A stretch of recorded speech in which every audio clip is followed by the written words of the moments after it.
హైదరాబాద్లో చేస్తామంటే ఎందుకన్నా అంటే మీ డేట్స్ ఉండవు కదా, అందుకని హైదరాబాద్లోనే షూటింగ్.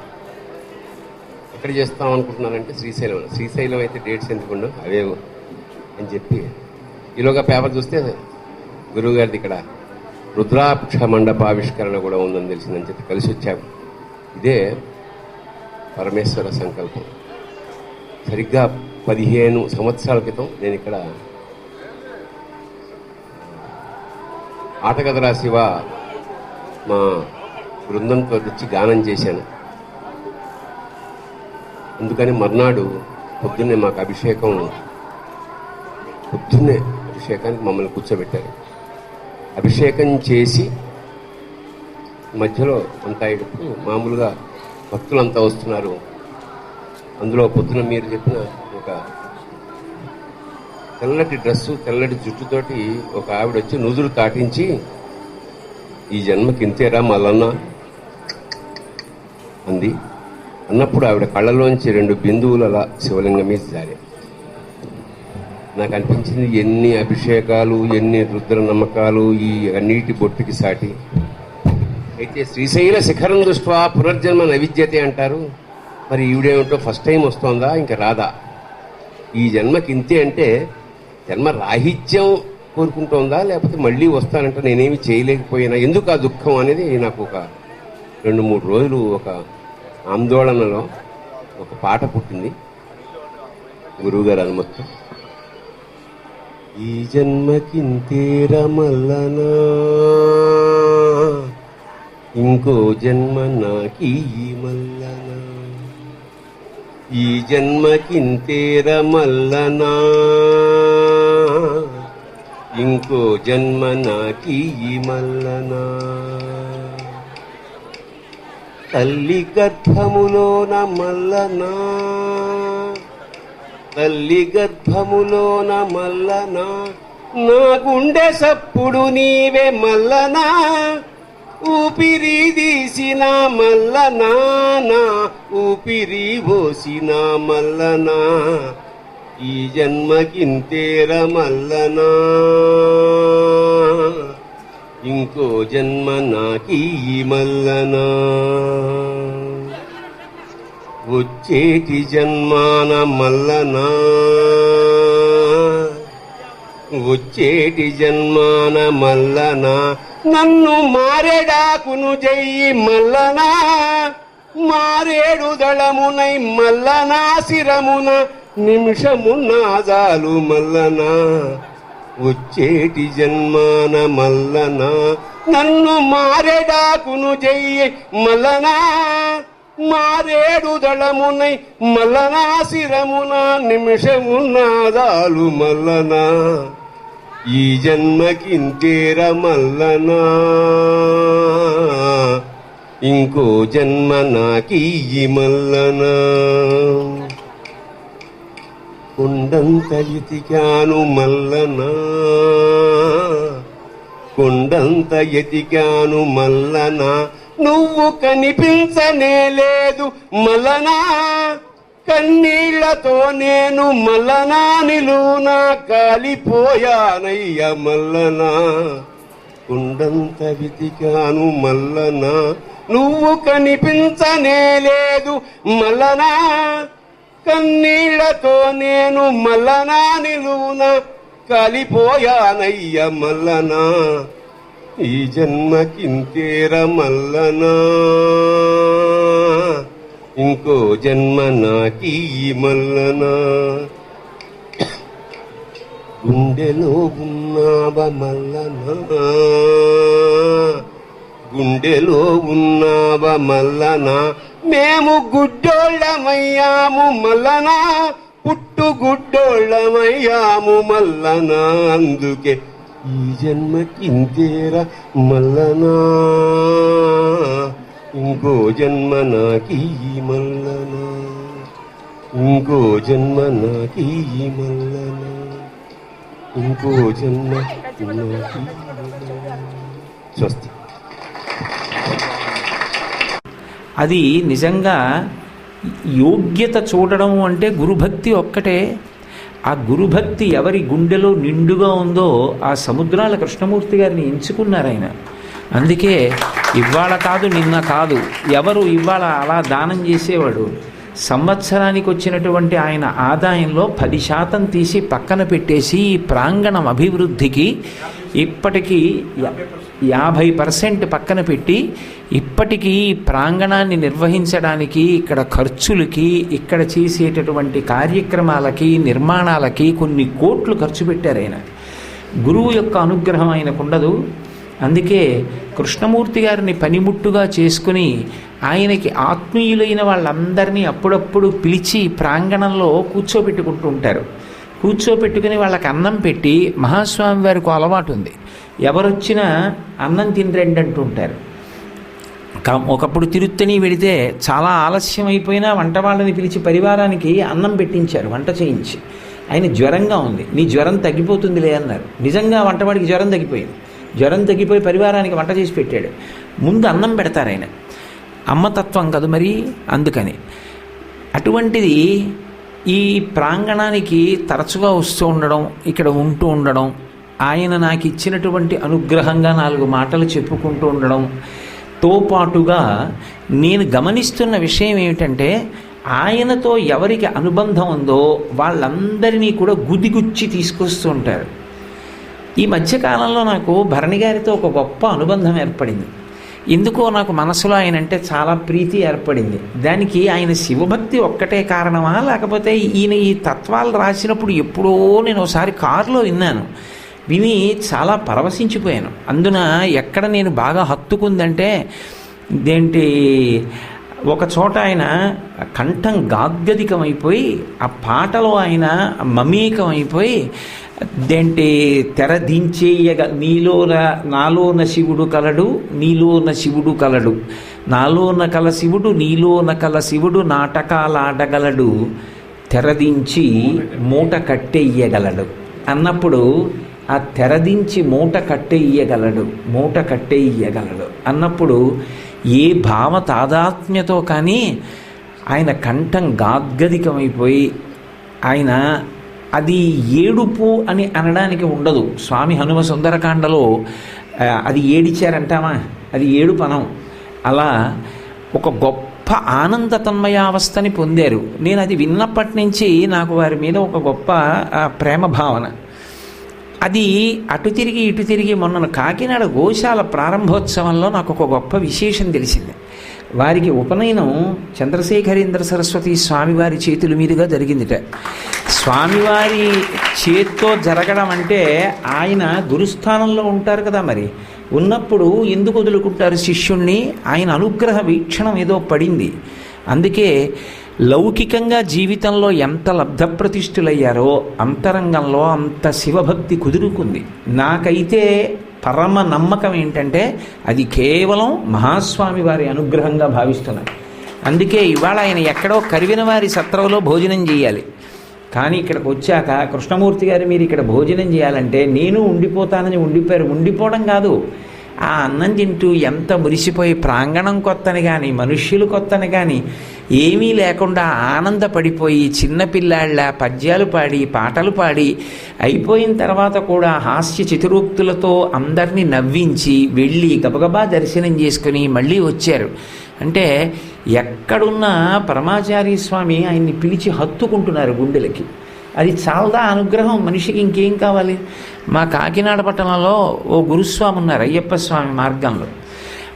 ఆయన ఎప్పుడూ నేను జీవితంలో చాలా వృద్ధిలోకి వస్తాను అనుకోలేదు, కానీ ఆయనే నాతో చెప్పారు ఒకసారి. కాకినాడ మేనాలో మహాస్వామి వారు వచ్చినప్పుడు కిందకి దిగుతున్నారు, అందరినీ తప్పుకోండి తప్పుకోండి అని తప్పుకోమంటున్నారు. ఈ పిల్లవాడు ఏం చేశాడంటే బ్రహ్మచారి తెలియక అటు తిరిగి ఇటు తిరిగి చేప పిల్లలా జారిపోయి పల్లకీ కింద నుంచి ఇటు వచ్చాడు. ఇటు రావడంలో ఏమిటైందంటే స్వామివారు కాలు కింద పెడుతున్నారు, ఆయన పాదం వెళ్ళి అతని శిరస్సుకు తగిలింది. శిరస్సుకు తగలడం ఏమిటి చూసి దగ్గరికి రమ్మన్నారు. దగ్గరికి రమ్మని నాతో కొన్నాళ్ళు ఉండన్నారు, తనతో కొన్నాళ్ళు తిప్పుకున్నారు. ఇవాళ ఆయన కొన్ని లక్షల మందినే పంపించుంటాడేమో, ఏ నానాజీ గారు, కొన్ని లక్షల మందికి ఇరుముడి కట్టి మాల వేసి ఆయన అయ్యప్ప స్వామి దర్శనానికి పంపించారు. ఆయనకి ఆ శక్తి ఎక్కడి నుంచి వచ్చింది అంటే ఆయనే నాతో తరచుగా చెప్తారు.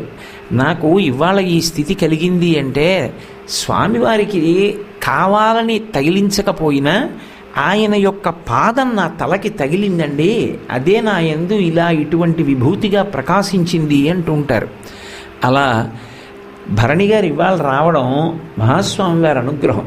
నేను అందుకే నా ప్రవచనం మొదలుపెట్టే ముందు ఒక్కసారి ఓ పాట పాడండి అని ఎందుకన్నాను అంటే, మహాస్వామి వారు సంతోషిస్తారు. తన శిష్యుడి హృదయం ఎంత భక్తిమయమైంది అన్నది చూసుకుని ఆయన పరవశిస్తారు, ఆనందిస్తారు. అంతకన్నా ఆయనకి శ్రీరామ రక్షే ఉంటుంది. ఆ రక్ష ఆయనకి కల్పించాలని పాడమన్నాను తప్ప నేను ఆయనలో చలనచిత్ర నటుడిని చూసో లేకపోతే ఏదో ఆయనలో పాట పాడిద్దామనో నా ఉద్దేశ్యం కాదు. ఈ ప్రాంగణం గురువుగారి అనుగ్రహానికి ఆలవాలం.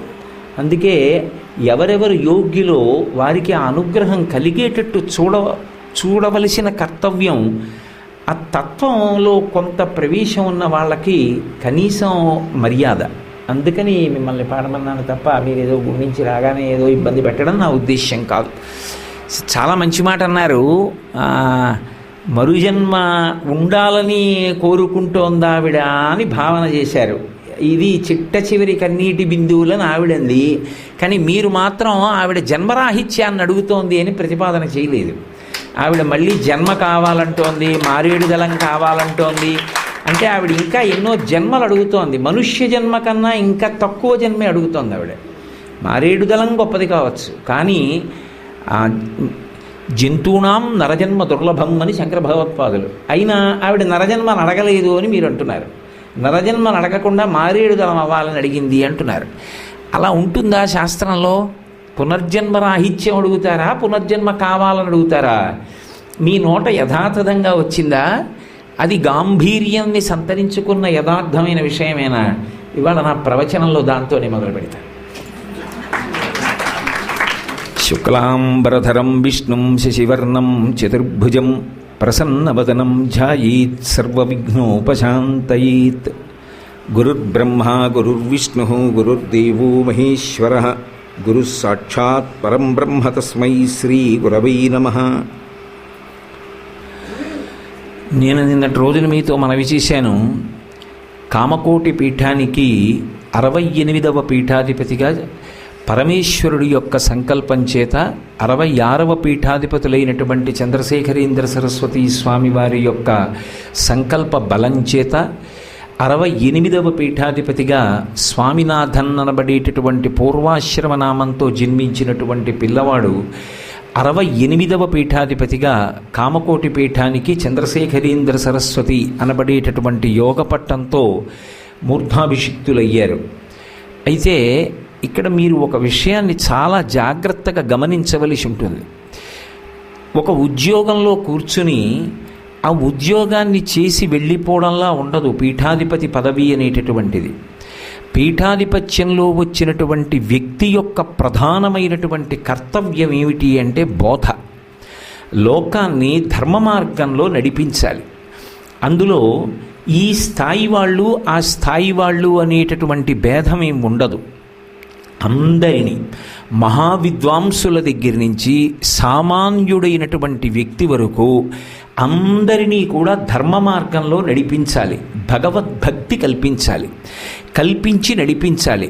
అటువంటి మంచి మాటలను ప్రబోధం చెయ్యగలగాలి. ఈ ప్రబోధం చేసేటప్పుడు మీరు ఒక్క విషయాన్ని బాగా స్ఫురణలో ఉంచుకోవాలి.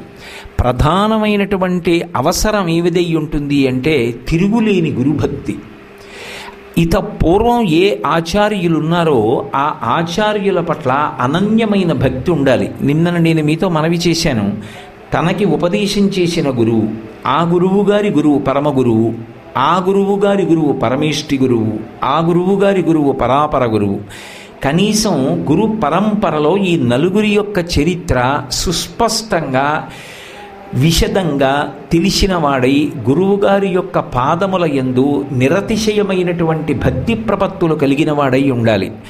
అటువంటి భక్తి ప్రపత్తులు కలిగినవాడు అన్నదానికి అర్థం కేవలం శాంతసత్వంతో గురువుగారి పాదాలు పట్టుకోవడమో లేకపోతే గురుపాదుకా పూజ చేసేవాడు అని కాదు దాని అర్థం.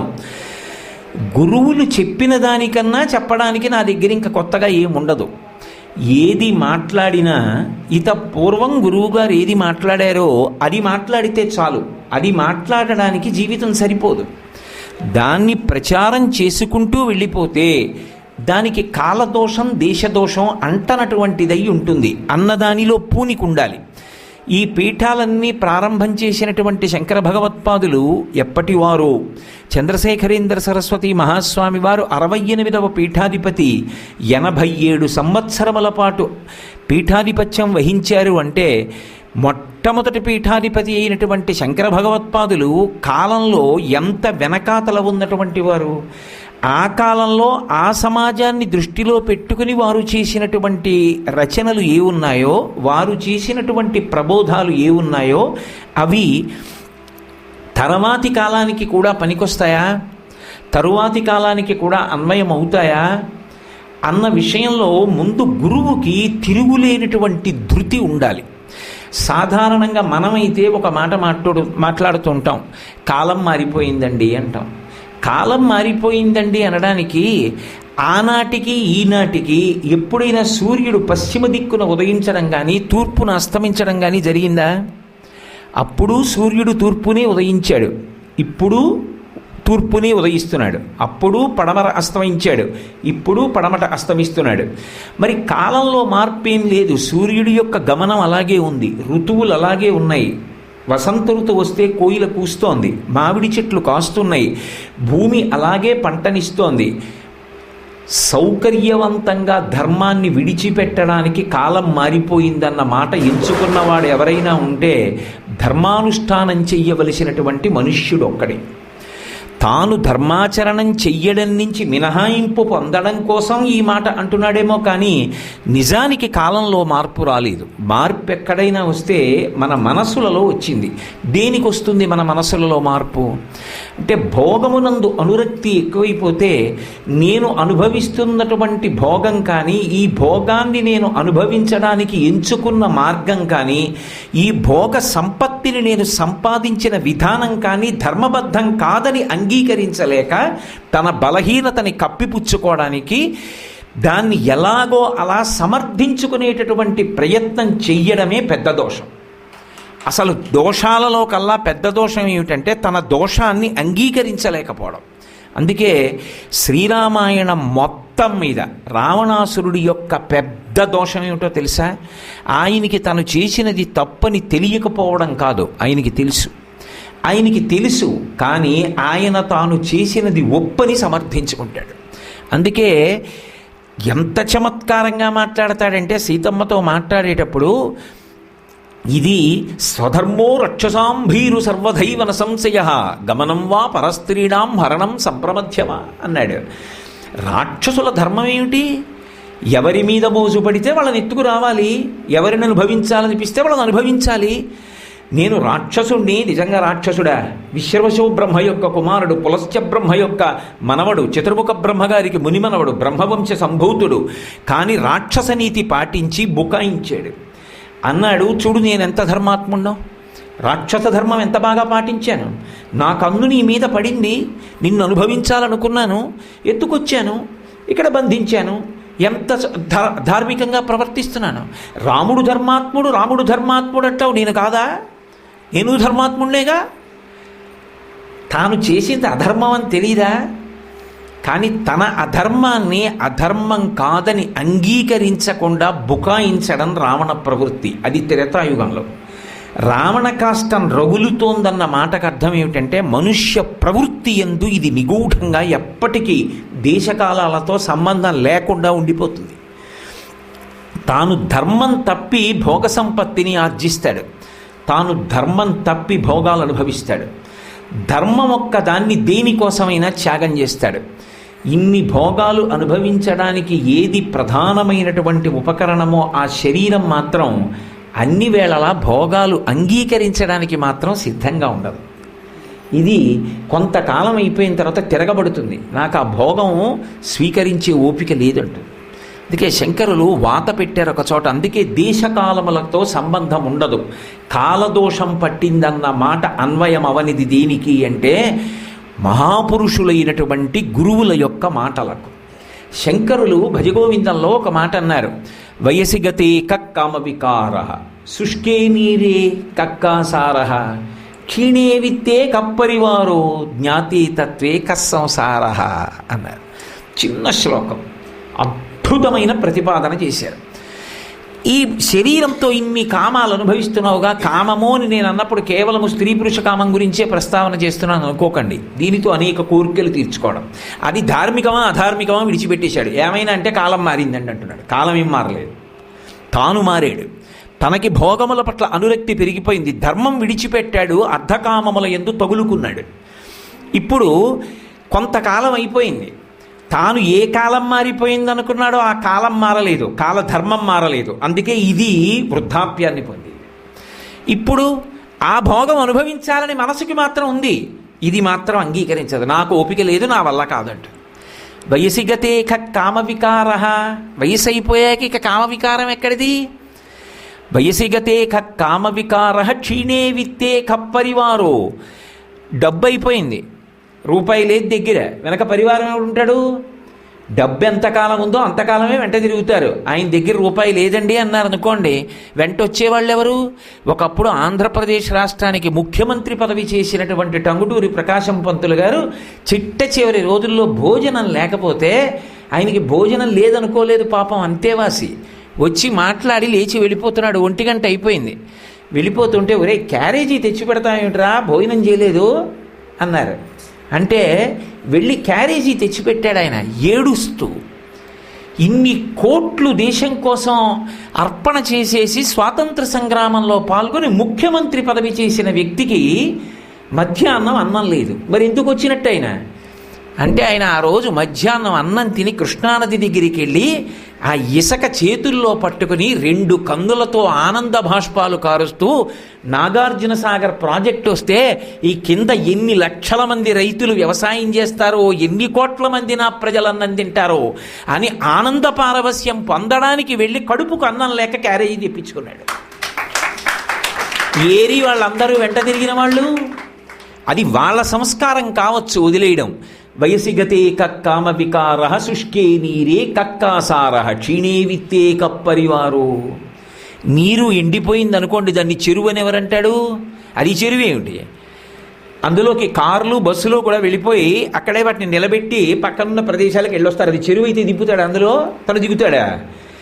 శుష్కే నీరే కక్కాసార, నీరైపోయిన తర్వాత చెరువు ఏమిటి? నీరెండిపోయాక అది చెరువు కాదు. వయసు అయిపోయిన తర్వాత కామవికారం లేదు, విత్తం పోతే పరివారం లేదు. జ్ఞాతే తత్వే కస్సంసార, జ్ఞానం కలిగితే సంసారం ఎక్కడుంది అన్నారు శంకరాచార్యులు గారు. నాకొక్క మాట చెప్పండి, శంకర భగవత్పాదులు ఈ మాట చెప్పింది ఎప్పుడో, వారి అవతారం ఉన్నదే భౌతికంగా 32 సంవత్సరాలు. 32 సంవత్సరాల్లో వారు చాలా చిన్న వయస్సులో ఉండగా కాశీపట్టణానికి వెళ్ళినప్పుడు ఒక బ్రాహ్మణుడిని అడ్డు పెట్టుకుని లోకానికి చెప్పారు ఈ మాట. అది శంకరాచార్యులు వారి కాలంలో చెప్పిందండి, ఈ కాలంలో అన్వయం అవ్వదు అని మీరు అనగలరా?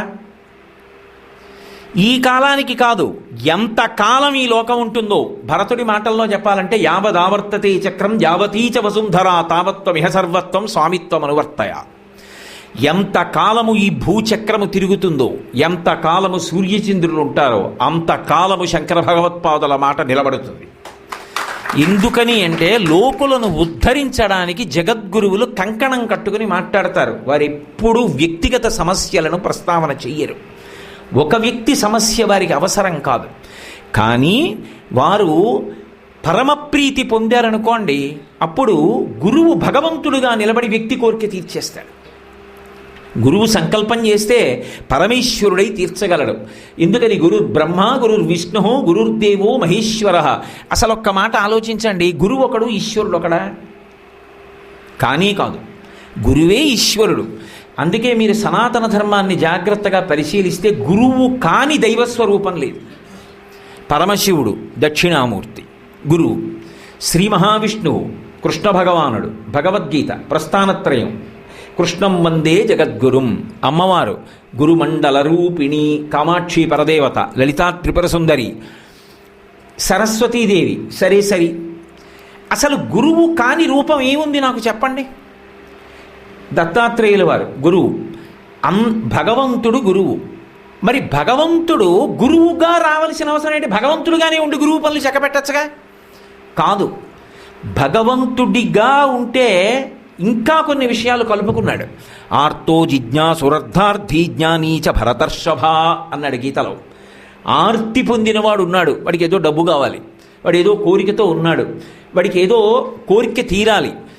అటువంటి వాడు ఇంతకుముందు ఏం చేశాడు? ఈశ్వరుడికి సంబంధం లేదు. ఇప్పుడు ఒక్కసారి ఆర్తితో వాడు ఉన్నాడని పిలిస్తే పలుకుతాడు, పలికి కోరిక తీరుస్తాడు. నువ్వెవడివి కాదనడానికి నేను ఒప్పుకుంటున్నవాడిని అన్నాడు. భాగవతంలో ఇదే భావన తీసుకొచ్చారు పోతన గారు. కుచేలుడి భార్య చేత పలికిస్తారు.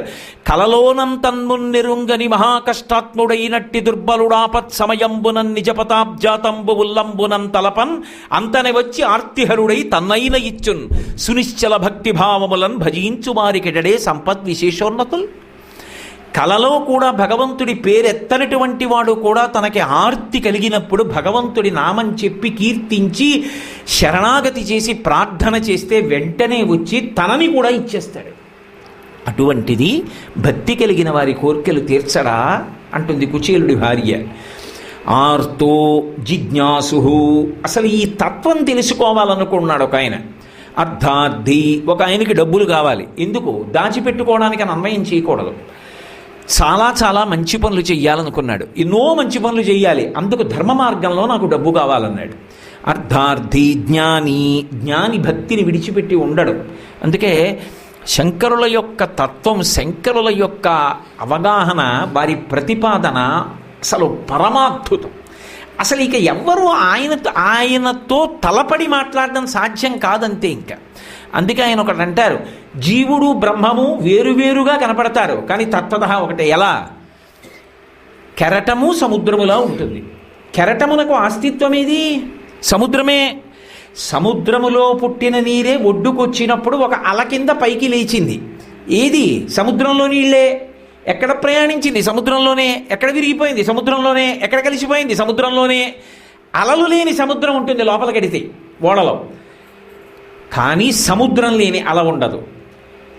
జీవుడు బ్రహ్మము ఒక్కటే, కానీ సముద్రములోని అల సముద్రము కన్నా భిన్నముగా కనబడినట్టుగా జీవుడు బ్రహ్మం కన్నా భిన్నంగా మాయ చేత కనపడుతున్నాడు. అమ్మ బాబోయ్, ఆయన తత్వ విచారణ చేస్తే హత్తుకునేటట్టు ఎంత గొప్పగా మాట్లాడతారో మహానుభావుడు. కాబట్టి జ్ఞాని చ, కూడా చ అంటే కూడా అంటే జ్ఞాని భక్తిని విడువడు. అంత జ్ఞాని భక్తికి పరవశించిపోతాడు, సమాధిలోకి వెళ్ళిపోతారు. అది విచిత్రం. చంద్రశేఖరేంద్ర సరస్వతి మహాస్వామి వారు ఒక రోజున కామకోటి పీఠానికి ఎవరో వెళ్ళారు. వాళ్ళకి రాగద్వేషాలు ఉండవు, అగ్నిహోత్రంలా ఉంటారు. వాళ్ళేం అన్నిటికీ ప్రతిస్పందించేసి వ్యక్తిగతంగా తల్లడిల్లిపోరు. చాలా చమత్కారంగా ఉంటుంది వాళ్ళ ధోరణి. అందుకే మనకు అర్థం కారు కాబట్టే పిచ్చాళ్ళల్లా కనపడతారు. అలాంటి పిచ్చాళ్ళకి పెద్ద పిచ్చాడు పరమశివుడు. అందుకే ఉన్మత్త శేఖరాయ నమః, పిచ్చి వాళ్ళకి పెద్ద పిచ్చాడా అని పేరు ఆయనకి. ఎవరు పిచ్చాడు? ఎవడు నాకు అర్థం కాడో వాడు పిచ్చాడు. నేను తరచుగా చెప్తూ ఉంటాను, మీ సినిమా హాల్లోనే ఓసారి సినిమా చూసి బయటికి వస్తున్నాను. వస్తూ బాగా ఎత్తుగా ఉంటుంది కదూ, అక్కడ నా వెహికల్ జాగ్రత్తగా ఎక్కిస్తున్నాను, ఆగిపోతే వెనక్కిపోతుందని. అక్కడ డ్రైనేజ్ ఉంది, మురుగుడు కాలువ. అక్కడ ఒక వ్యక్తి కూర్చుని మోకాళ్ళ మీద కూర్చుని 2 మోకాళ్ళ మధ్యలో చెయ్యి పెట్టుకుని మురుగుడు కాలువలో నీరు అక్కడ కింద పడిపోయిన సిగరెట్ పెట్టెలో ఉన్నటువంటి అట్ట తీసి ఉద్ధరణిగా పెట్టి ఇలా పోసుకొని ఓం కేశవాయ స్వాహ అని 2 మోకాళ్ళ మధ్యలోంచి ఆచమనం చేసి కళ్ళు ముక్కు అన్నీ ముట్టుకుంటున్నాడు. అతను ఎవరో గతంలో గొప్ప కర్మిష్టి, కానీ ఇప్పుడు అర్థం కాడు. మురుగుడు కాలువలో నీరు ఆచమనం ఏమిటి? కాబట్టి నేనేమంటాను, నాకు అర్థం కాడు కాబట్టి పిచ్చాడంట కాదు. అందుకే రామకృష్ణ పరమహంస పిచ్చాడంటే అలాంటి పిచ్చి నాకు ఎప్పుడు పడుతుందో అన్నారు కొంతమంది. శివుడు ఎవరికి అర్థం అవుతాడు? శివుడు అర్థం అవుతాడా? అర్థం చేసుకోలేని వాళ్ళు పిచ్చాడన్నారు, అర్థమైన వాళ్ళు శివుడైపోయారు. అందుకే ఒకప్పుడు పరమాచార్య స్వామి మహాస్వామి వారి దగ్గరికి వెళ్ళారు. వెళ్ళి ఎవరో ఒక అతను అడిగాడు, కొంతమంది దొంగ స్వాములు ఉంటారు లోకంలో, ఆ దొంగ స్వాములు లోకాన్ని మోసం చేసి డబ్బు సంపాదించడం కోసం ఏవో మాటలు మాట్లాడుతుంటారు, అటువంటి వారి గురించి మీ అభిప్రాయం ఏమిటి అని అడిగారు. నోరు మొయ్యి అనలేదు స్వామివారు. చిన్న నవ్వు నవ్వి, విశ్వనాథ సత్యనారాయణ గారని విజయవాడలో ఉన్నారు, వారు ఆకాశానికి నిచ్చెనలని ఒక నవల రాశారు, అది తీసుకుని చదువు అన్నాడు. వాడేం చేశాడంటే ఎక్కడా దొరక్క తిన్నగా విజయవాడ వెళ్ళి విశ్వనాథ సత్యనారాయణ గారి ఇంటికి వెళ్ళాడు. ఇంటికి వెళ్ళి స్వర్గానికి నిచ్చెనలు పుస్తకం కావాలన్నాడు. ఆ నిచ్చెనలు అయిపోయాయి అన్నారు. ఆయన కవి కదా మరి, ఆ నిచ్చెనలు అయిపోయాయి అన్నారు. ఆయన అన్నాడు కాదు నాకొక్క నిచ్చెన కావాలన్నాడు. అంటే ఆయన అన్నారు అది మళ్ళీ రావాలి, ఆ నిచ్చెనలు తయారవ్వాలంటే పునర్ముద్రణ అవ్వాలి, ఇప్పుడు లేవు అవి చెప్తున్నాను కదా అన్నారు. అంటే ఆయన అన్నారు అలాగా, కామకోటి వెడితే మహాస్వామి వారు ఆ పుస్తకం చదవమన్నారే మీ పేరు చెప్పి అన్నాడు. ఆయన ఆనంద భాష్పాలు కారిపోయాయి. అది నవల. ఆకాశానికి నిచ్చెనలు పుస్తకం చదవమని పరమాచార్య స్వామి చెప్పారా? ఒకే ఒక్కటి పునర్ముద్రణ కోసం దాచానని లోపలికి వెళ్ళి తీసుకొచ్చి ఆ పుస్తకం ఇచ్చారు. ఇచ్చి అంతేవాసిని పిలిచి చూడవయ్యా, ఆయన చదవాలా, భావనామాత్రం చేత ఆ పుస్తకాన్ని తెలుసుకున్నారు. తెలుసుకుని ఆ పుస్తకం చదవమని చెప్పారు అని ప్రయత్నపూర్వకంగా మహాస్వామి వారు వచ్చినప్పుడు వెళ్ళారు విశ్వనాథ సత్యనారాయణ గారు. వెళ్ళి చొక్కా అవి విప్పేసి బయట చిలక్కొయ్యికి తగిలించేసి ఉత్తరీయం తీసి నడుము కట్టుకుని మహాస్వామి వారి దగ్గరికి వెళ్ళి త్రిపుర సుందరి అమ్మవారి మీద కొన్ని శ్లోకాలు రాశానంటే అవధరించాలన్నారు, చెప్పమన్నారు. ఆయన చెప్తున్నారు, మహాస్వామి కళ్ళు మూసుకున్నారు. ఇలా అనలేదు, ఇలా అనలేదు, ఏమీ అనలేదు, ఇలా కూడా అనలేదు, ఇలా విన్నారు, కళ్ళు విప్పలేదు. ఓహో ఆయనకి నచ్చలేదులా ఉంది. ఒకప్పుడు స్వర్గానికి నిచ్చెనలు బాగుందని కితాబుని ఇచ్చినట్టేగా, ఈ శ్లోకాలు నచ్చలేదు. ఏదైనా ప్రసాదం. లోకులు నంగని మెచ్చని ఎలుగని లోన నిందింపని చీకాకున్బడని మహాత్ముడనని జైలొగ్గని మూకీభావమునంతెట్టని త్రోయని నీ కారుణ్యము కలిగి ఉండినను అంతే చాలునో శంకర. వెళ్ళిపోయారు. వెళ్ళిపోతుంటే మహాస్వామి వారు కళ్ళు విప్పి పిలిచారు, ఇలా రమ్మనండి సత్యనారాయణ గారిని. గబగబా వెళ్ళి కూర్చున్నారు. సత్యనారాయణ గారు మీ శ్లోకాలు నేను వినలేదనుకుంటున్నారా? మీ శ్లోకాలు వింటున్నప్పుడు నేను సమాధిలోకి వెళ్ళిపోయానండి అన్నారు. అంటే భక్తి జ్ఞానాన్ని విడిచిపెట్టి ఉండదు. ఏ వస్తువుని స్మరించిందో ఆ వస్తువులోకి జారిపోయి అది అయిపోతూ ఉంటుంది. అప్పుడు ఇక మాట ఉండదు, చాలా ఆలస్యం అయిపోతుంది. మళ్ళీ బహిర్ముఖులై మళ్ళీ మాట్లాడుతూ ఉండాలి. అదిగో ఆ స్థితి కోసం సాధన. కాబట్టి ఇప్పుడు జ్ఞాని భక్తిని విడిచిపెట్టి ఉంటాడా? వెనక్కి రండి. జ్ఞానీచ అందుకంటున్నాడు కృష్ణ భగవానుడు, జ్ఞాని కూడా భక్తిని ఆశ్రయిస్తాడు, వాళ్ళు నన్ను ఆశ్రయిస్తారన్నాడు పరమేశ్వరుడు. కానీ లోకానికి జ్ఞానబోధ కోసం భగవంతుడే గురువుగా వచ్చి కూర్చుంటాడు. కూర్చున్నప్పుడు ఆయన భగవంతుడే, ఆయన కోర్కెలు కూడా తీర్చగలడు గురువు. కానీ ఆయన ప్రధానమైన ఆర్తి ఏమిటంటే లోకానికి జ్ఞానబోధ చెయ్యాలన్నది ఆయన తాపత్రయం. అంటే దాని ఉద్దేశ్యం ఆయన కోరికలు తీర్చలేడని కాదు, కానీ అంతకన్నా అవతారంగా గురువుగా ఇష్టం ఏమిటి అంటే లోకానికి జ్ఞానాన్ని బోధించడం. అయినప్పుడు మీరొక్కటి ఆలోచించండి, శంకర భగవత్పాదులుగా పరమశివుడే ఈ లోకానికి వచ్చి 32 సంవత్సరములు ఈ భూమండలం మీద నడయాడినప్పుడు వారు పలికినటువంటి పలుకులు ఏవి ఉన్నాయో అది మహాసముద్రం. పైగా అయిపోతుందన్న మాట లేదు, అది జీవగంగ. ఎంత తాగినా కొత్త భావాలు అందులోంచి పుట్టుకొస్తూనే ఉంటాయి. ఒక్క శ్లోకాన్ని తీసుకుంటే అందులోకి రామాయణ భారత భాగవతాలన్నీ వచ్చేస్తాయి. వచ్చినప్పుడు ఎంతమంది గురువులు రానివ్వండి ఆ విషయాలే బోధ చేస్తూ ఉంటారు. నాకు ముందు 67 మంది శంకరాచార్యులు వారు చెప్పినవి చెప్పారు, ఇప్పుడు నేను శంకరాచార్యులు వారు చెప్పినవి చెప్పడం ఎందుకు, నా సొంతంగా నేను కొన్ని రచన చేసి చెప్తానని అనరు. ఎందుకనరో తెలుసా?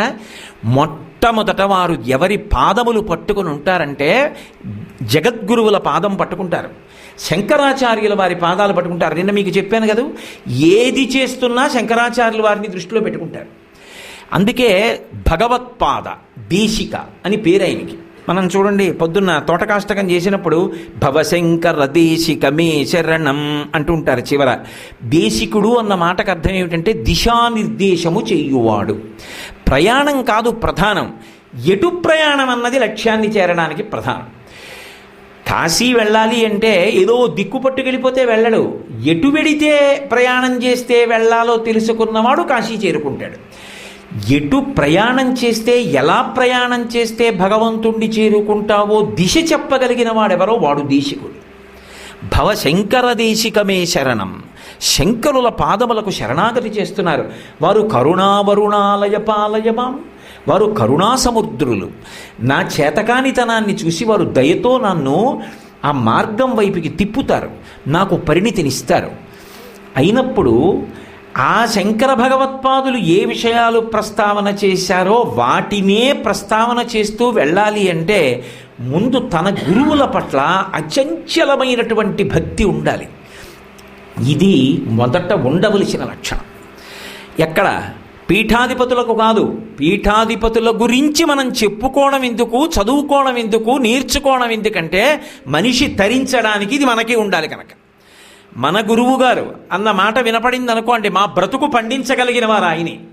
ఎందుకని? తల్లికి తండ్రికి కూడా ఒక పరిమితమైన ప్రయోజనాన్ని మాత్రమే ఇవ్వగలిగిన శక్తి ఉంటుంది. మా అమ్మగారు ఉన్నారనుకోండి, నాకో శరీరాన్ని ఇవ్వగలరు, పాలు ఇవ్వగలదు, అన్నం పెట్టగలదు, నన్ను పెంచి పోషించగలదు, నాకు 4 శ్లోకాలు చెప్పగలదు, సంస్కారం నేర్పగలదు. మా తండ్రి నాకు ఉపనయనం చెయ్యగలరు, గాయత్రి ఉపదేశం చేయగలరు, మంచి మార్గాన్ని హితోపదేశం చెయ్యగలరు. కానీ గురువు నాకు మళ్ళీ శరీరమే లేకుండా ఉండడానికి కావలసిన జ్ఞానం ఇవ్వగలరు.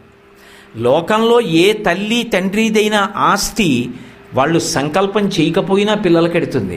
గురువుగారి ఆస్తి కడుపున పుట్టిన బిడ్డలకెళ్ళదు, ఆయన్ని నమ్ముకున్న శిష్యులకెడుతుంది. కడుపున పుట్టాడు కదా అని ఆయన జ్ఞానం బిడ్డలకెడుతుందా?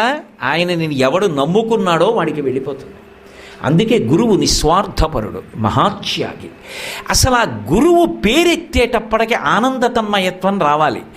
ఆ సంతోషం, గురువుగారి పేరు చెప్పేటప్పటికి ఆనందం. ఏరి చంద్రశేఖరేంద్ర సరస్వతి మహాస్వామి వారికి పైన మహాదేవేంద్ర సరస్వతి స్వామి వారు ఉన్నారా? లేకపోతే పరమ గురువులు చంద్రశేఖరేంద్ర సరస్వతి స్వామి వారు ఉన్నారా? అసలు ఆయన సన్యాసం తీసుకునేటప్పటికే 2 గురువులు బ్రహ్మీభూతులయ్యారు. మరి ఆయనకి ఎలా కలిగిందా ఆ గురుభక్తి? అందుచేత కారణ జన్ములు అని చెప్పాలి. అంత గురుభక్తి అనన్య సామాన్యం. అది ఎంత గురుభక్తి అంటే వారిది, గురువు గారి పేరు చెప్తే చాలు ఎంత సంతోషం. అసలు గురువుగారి పేరు శంకరాచార్యులు వారి పేరు చెప్పడం కాదండి, గురుతత్వంలో ఒక కణిక ప్రకాశించిందనుకోండి ఎవరైనా ఒక్కరి యందు, ఆయన పొంగిపోయేవారు. మీకు నేను ఒక ఉదాహరణ చెప్తాను. ఒకప్పుడు ఆయన కామకోటిలో వేద పాఠశాల దగ్గర అరుగు మీద కూర్చుని ఉన్నారు. కొంతమంది పిల్లలు ఆడుకుంటున్నారు, వేద విద్యార్థులు. ఆయన 2 పిల్లల్ని పిలిచారు, ఆడుకుంటున్న వాళ్ళని పిలిచి, ఏరా మీరు ఇంకా ఆడుకుంటున్నారు, ఈ పాటికి మీకు అధ్యాపకుడు వచ్చి పాఠం మొదలు పెట్టాలిగా, మీ అధ్యాపకుడు రాలేదా అని అడిగారు. ఓ పిల్లవాడు అన్నాడు, మా అధ్యాపకుడు రాలేదండి, అందుకే ఆడుకుంటున్నాం అన్నాడు. రెండో పిల్లవాడు అన్నాడు, మా అధ్యాపకుడు వచ్చారండి, పాఠం చెప్తున్నారు, మేమే తరగతి గది నుంచి బయటికి వచ్చేసి ఈ ఆటల మీద ఉన్న అనురక్తితో ఆడుకుంటున్నాం, దోషం మాదండి అన్నాడు. ఆయన తెల్లబోయారు. ఒక పిల్లవాడు ఒకలా చెప్తున్నాడు, ఒక పిల్లవాడు ఒకలా చెప్తున్నాడు. ఆయన వెంటనే ఒక అంతేవాసిని పిలిచి, వీళ్ళ అధ్యాపకుడు వచ్చాడు ఆ పాఠశాలలో చూసిరమ్మన్నారు. వెళ్ళొచ్చాడు. వెళ్ళొచ్చి వీళ్ళ అధ్యాపకుడు రాలేదండి పాఠం చెప్పడానికి అన్నాడు. ఓ మరి ఎందుకురా అబద్ధం చెప్పావు అన్నాడు. ఆ పిల్లవాడు అన్నాడు, మీరు జగద్గురువులు, మీ దగ్గర మా అధ్యాపకుడు రాలేదు అన్న మాట చెప్పి మా గురువుగారు కించిత్ దోషం చేశారన్న విషయాన్ని మీరు అడిగినా సరే ఆ మాట చెప్పి పాపం మూట కట్టుకోవడం కన్నా తప్పు నా మీద వేసుకుని మా గురువుగారు వచ్చారన్న అబద్ధం చెప్పడం మా గురువుగారి గౌరవాన్ని నిలబెట్టడం అవుతుంది కనుక నేను అబద్ధం చెప్పానన్నాడు. వీడురా గురుభక్తి అర్థమైన వాడు, వీడు వృద్ధిలోకి వస్తాడన్నారు మహాస్వామి. తనకి కాదు భక్తి ఉండడం, ఎక్కడ గురుభక్తి ఉన్నదో అది పిల్లవాడవనివ్వండి అంత సంతోషించారు. అది ప్రధాన లక్షణం. అది మనం నేర్చుకోవాలి. అందుకు వారి గురించి చెప్పుకోవడం, అందుకు వారికి రుద్రాక్ష మంటపం కట్టడం, అందుకు ఈ ప్రాంగణాన్ని కంటిని రెప్ప కాపాడుకున్నట్టు కాపాడుకోవడం, అందుకు వారి జీవిత చరిత్ర చెప్పుకోవడం. అంతేగాని మహాస్వామి వారి గురించి చెప్పుకుంటే ఏమొస్తుంది అంటే, మహాస్వామి వారి గురించి చెప్పుకుంటే పుణ్యం వస్తుంది అన్నది చాలా లీకి మాట ఏమో అని నేను అనుకుంటున్నాను. అది గురువుల చరిత్రకు ప్రధానమవుతుందా? కాదు. వారి గురించినటువంటి మాటలు, వారు చెప్పినటువంటి మాటలు ప్రధానములు దేనికవుతాయంటే మన జీవితాల్ని బాగు చేస్తాయి. వారి జీవితం నుంచి మనం దేన్ని నేర్చుకుంటామంటే వారు ఎలా అనుష్ఠించారో ఆ పూనిక మనం పొందాలి. అంతటి వారే అలా ఉన్నారే, మనం ఎలా ఉండాలి మన గురువుల పట్ల? ఆ గౌరవం రావడానికి వారి జీవిత చరిత్రల్ని పరిశీలనం చేస్తాం. అయితే మీరు ఒక్క విషయం ఆలోచించండి. ఇటువంటి మహాపురుషుల జీవితాల్లో ఒక గొప్ప విశేషం ఉంటుంది. గొప్ప తపస్సు చేశారు మహాస్వామి. శివాస్థానంలో వారు చేసినటువంటి తపస్సు అనన్య సామాన్యం. నిజంగా ఇప్పటికీ ఆ శివాస్థానానికి వెళితే వారు తపస్సు చేసిన గది, ఆ చిన్న కిటికీ, అందులో ఉంచేవారు గ్లాస్తో పాలు. మరునాటికి పాలలా ఉండిపోతే తాగనట్టు, ఖాళీగా ఉంటే త్రాగినట్టు, అంతే. రోజుల తరపడి సమాధి నిష్టలో అలాగే ఉండేవారు.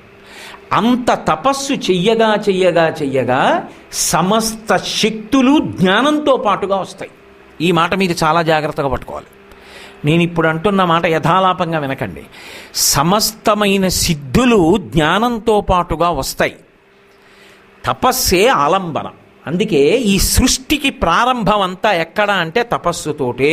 మీరు భాగవతం చదివితే మొట్టమొదట ప్రళయ జలాలలోంచి శ్రీ మహావిష్ణువు తన సంకల్పం చేత నాభికమలంలోంచి చతుర్ముఖ బ్రహ్మని సృజించాడు.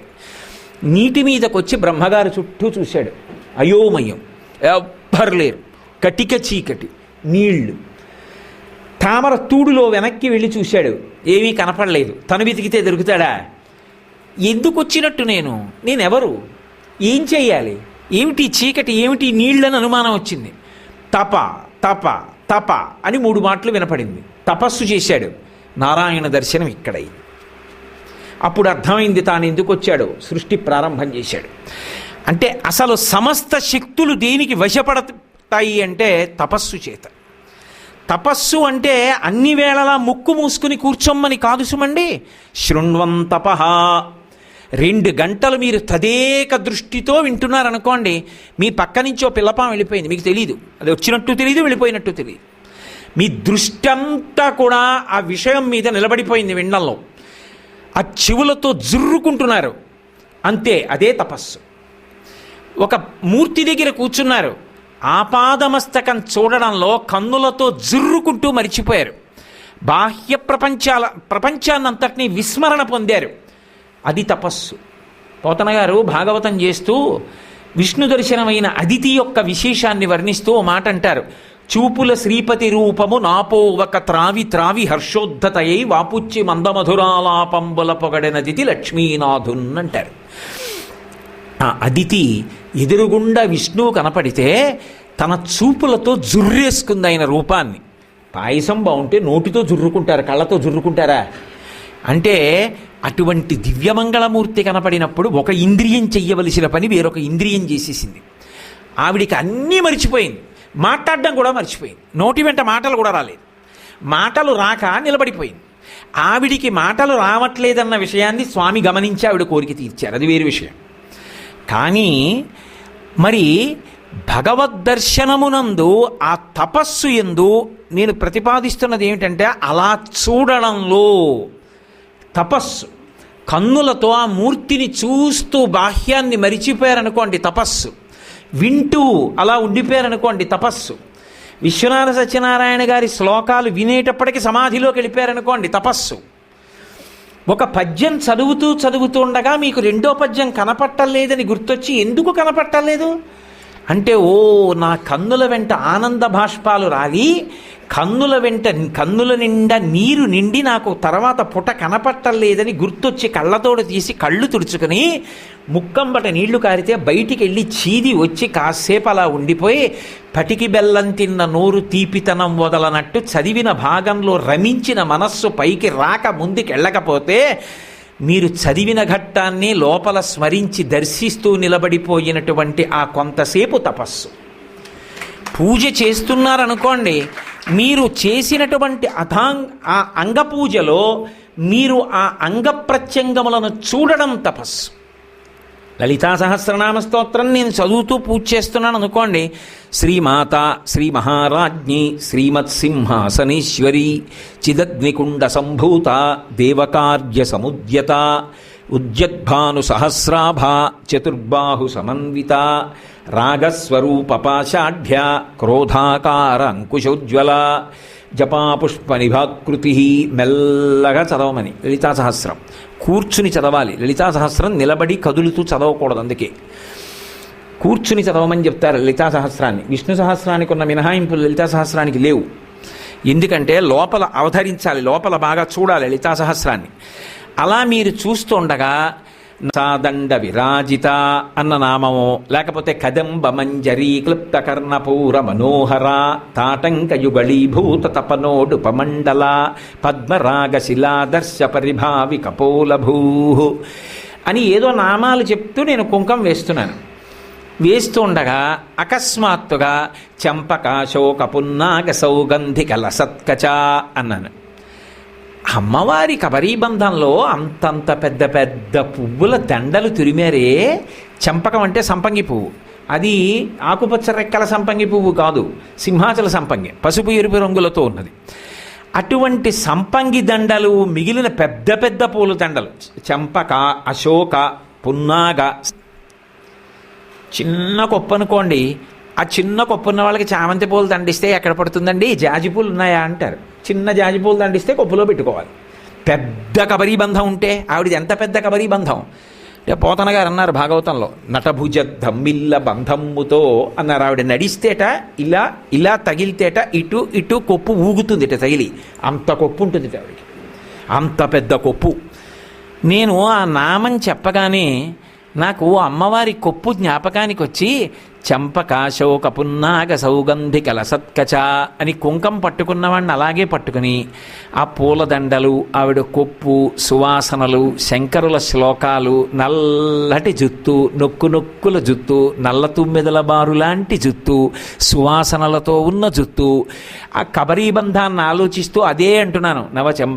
చంపకాశోక పున్నాగ సౌగంధిక లసత్కచ, చంపకాశోక పున్నాగ సౌగంధిక లసత్కచ అంటున్నాను. మా ఆవిడ ఎందుకో అటువైపు వచ్చి చూసి, ఏమిటి మర్చిపోయారా ఏమిటినని తలుపు దగ్గరికి వచ్చి కురువిందమణి శ్రేణి కనత్కోటి ఇరమండిత అంది. పాడు చేసేసావే పూజ అన్నాను. వెనక్కి తిరిగి నామం రాక కాదు, ఈ నామాన్ని అనుభవించడంలో తరువాత నామాన్ని మనస్సు స్మరించలేదు, లయమైపోయింది ఆ నామంలో. అది తపస్సు. అలా తపస్సు అన్న మాటకు అర్థం ఏమిటంటే అన్ని వేళలా శ్రీశైల శృంగ కుహరేషుకదోపలప్సే గాత్రం యదా మమలతా పరివిష్టయంతి అని నేను నిర్ధారణ చేయలేను. అది చాలా చిట్ట చివరి స్థాయిలో. ప్రారంభంలో అలా నిలబడగలగాలి కదూ ధ్యానంలో, అలా మనసు లయమైపోతూ ఉండాలి కదూ. అటువంటి తపస్సు ఎటువంటి శక్తిని సంతరించుకోవడానికైనా సాధనం. ఆ తపస్సు చేత రానిది లేనిది లోకంలో ఉండదు.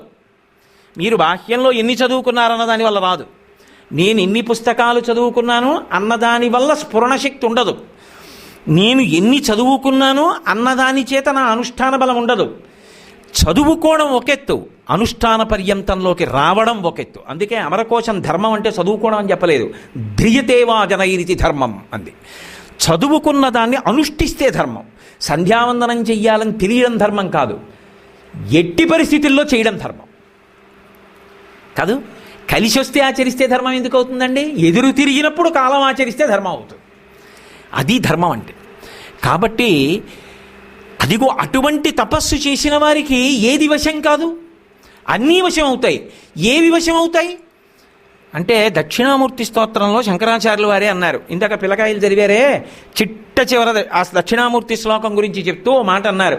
భూరంభాంస్యనలో మాంసు పుమాన్ ఇత్యాభాతి చరాచరాత్మకమిదం యస్యైవ మూర్త్యష్టకం నాణ్యకించన విద్యతే మృషతాం యస్మాత్ పరస్మాత్ విభో తస్మై శ్రీ గురుమూర్తయే నమ ఇదం శ్రీ దక్షిణామూర్తయే సర్వాత్మత్వమితి స్ఫుటీకృతమిదం యస్మాదముష్మిన్స్తవే తేనాశ్వశ్రవణాత్ తదర్థమననాధ్యానాచ్చ సంకీర్తనాత్ సర్వాత్మత్వమహావిభూతి సహితం స్వాదీశ్వరత్వం స్వతః సిద్ధ్యేత్తత్ పునరష్టదా పరిణతం చైశ్వర్యమవ్యాహతం అన్నారు.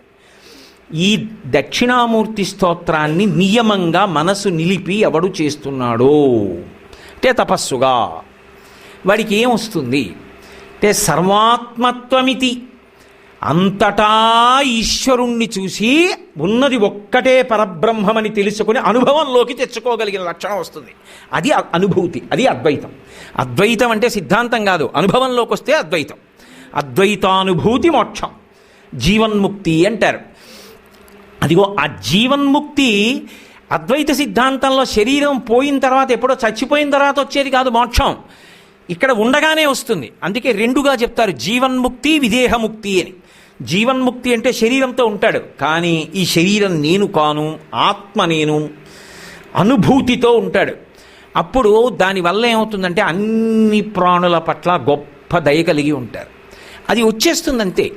ఒకప్పుడు చంద్రశేఖరేంద్ర సరస్వతి మహాస్వామి వారు ఓ పాటలో ఉన్నారు, మట్టి గోడ ఆనుకుని కూర్చున్నారు. తరచుగా సమాధిలోకి వెళ్ళిపోతుండేవారు ఆయన. ఏదో భావం వచ్చింది, సమాధిలోకి వెళ్ళిపోయారు. ఆ గోడ నిండా చెదపురుగులు ఉన్నాయి. అవన్నీ ఏం చేశాయంటే ఆయన వీపులోకి ఎక్కి కన్నాలు పెట్టి మెల్లిగా దిగి కరుస్తున్నాయి, రక్తం పీలుస్తున్నాయి. కాసేపటికి బహిర్ముఖులయ్యారు. వీపంతా మండిపోతోంది. శిష్యుణ్ణి పిలిచారు, ఎరా ఈ వీపు ఏం కొరుకుతున్నాయని అడిగారు. చెదపురుగులు కొరుకుతున్నాయి స్వామి. కంగారు పడిపోయాడు. ఇలా చూశారు, గోడ నిండా చెదపురుగులు ఉన్నాయి.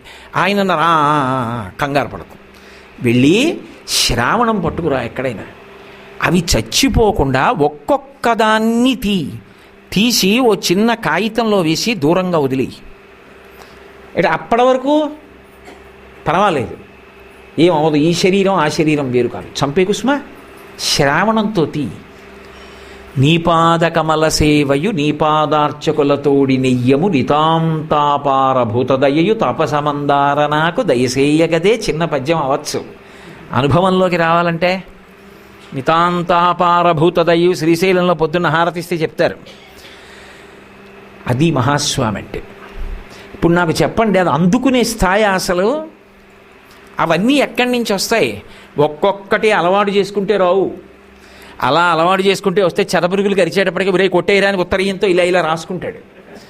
అది ఆ స్థాయిలో ఎప్పుడు నిలబడతారు వారు. శరీరము నేను కాదని నిలబడతారు వారు, జీవన్ముక్తులు. ఒకనాడు రమణ మహర్షి మాటల్లో చెప్పాలంటే, బియ్యం బస్తాని కూలికెత్తుకొచ్చిన వాడు ఎప్పుడు దింపేద్దామా అని ఎదురు చూసినట్టుగా ఈ శరీరాన్ని అమ్మయ్యా కాలం వచ్చిందని వదిలేస్తాడు. తనంత తాను చంపకూడదు, అది పడిపోయే సమయం వచ్చిందో వదిలేస్తాడు. అప్పుడు విదేహముక్తి. అంతటా నిండిపోయి ఉంటారు అతను. కాబట్టి అటువంటి జీవన్ముక్త స్థితి పొందినటువంటి మహాపురుషులు. అందుకే ఒకసారి పరమాచార్య స్వామి వారు ఒక అద్భుతమైన మాట అన్నారు. ఎవరో పక్కన అంతేవాసులు నిలబడి ఉండగా ఆయన అన్నారు, మహాదేవేంద్ర సరస్వతి స్వామి వారి గురించి ప్రస్తావన వచ్చింది. 8 రోజులే కదా వారు పీఠాధిపత్యం చేశారు, మరి పాపం పట్టాభిషేకం కూడా అవ్వలేదు అసలు ఆయనకి. అంత మంచివారు. కానీ 8 రోజుల పీఠాధిపత్యం, అది కూడా ఉత్తర పీఠాధిపతిగా ఉండి తప్ప పట్టాభిషేకం పొందలేదు. ఎందువల్ల అలా జరిగింది? ఇద్దరు అన్నదమ్ముల వరుస కదా పూర్వాశ్రమంలో, మరి పెదతల్లి పినతల్లి పిల్లలాయే. ఆయన అన్నారు, చటుక్కున మాట్లాడేవారు కాదు మహాస్వామి. ఆయన అన్నారు మెల్లిగా ఆలోచించి, అమ్మకి 2 బిడ్డలు.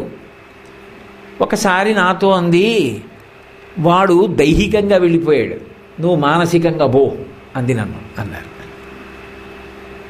ఆ చుట్టుపక్కల ఉన్న వాళ్ళకి అర్థం కాలేదు, ఏమిటి మాట ఇలా అన్నారు అని. ఎవరో అంతేవాసులలో ఆ పరిణతి కలిగిన వారు ఉండకుండా ఉంటారా? అయస్కాంతాన్ని అంటుకున్న వస్తువు కొన్నాళ్ళకి అయస్కాంతం అవుతుందిగా. వాళ్ళన్నారు, మేము అనుకుంటున్నాం కామాక్షి పరదేవత యొక్క బిడ్డలు మీరు మహాదేవేంద్ర సరస్వతి, మరి సన్యాసాశ్రమ స్వీకారం తర్వాత అమ్మవారి బిడ్డలేగా, ఇంకా చేయకపోయినా మనందరం అమ్మవారి బిడ్డలమే.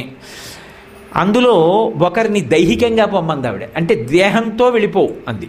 ఎందుకని అంటే ఇప్పుడున్న పరిస్థితుల్లో నీవు ఇవ్వడలేవు, అందుకని ఆయన్ని విడిపోమ్మంది. నన్ను మానసికంగా పొమ్మంది. మానసికంగా అంటే ఇక మనసు ఉండకూడదు, జీవన్ముక్తుడువు కా అంది. కామాక్షి పరదేవత మీ విషయంలో ఇలా అందనేనా మీరంటున్నది అంటే, ఓ అంటే పొగట్టవుతుందని, ఏమో మీరు పెద్ద పెద్ద భావనలు ఉన్నవారు అని దాటేసేసేవారు.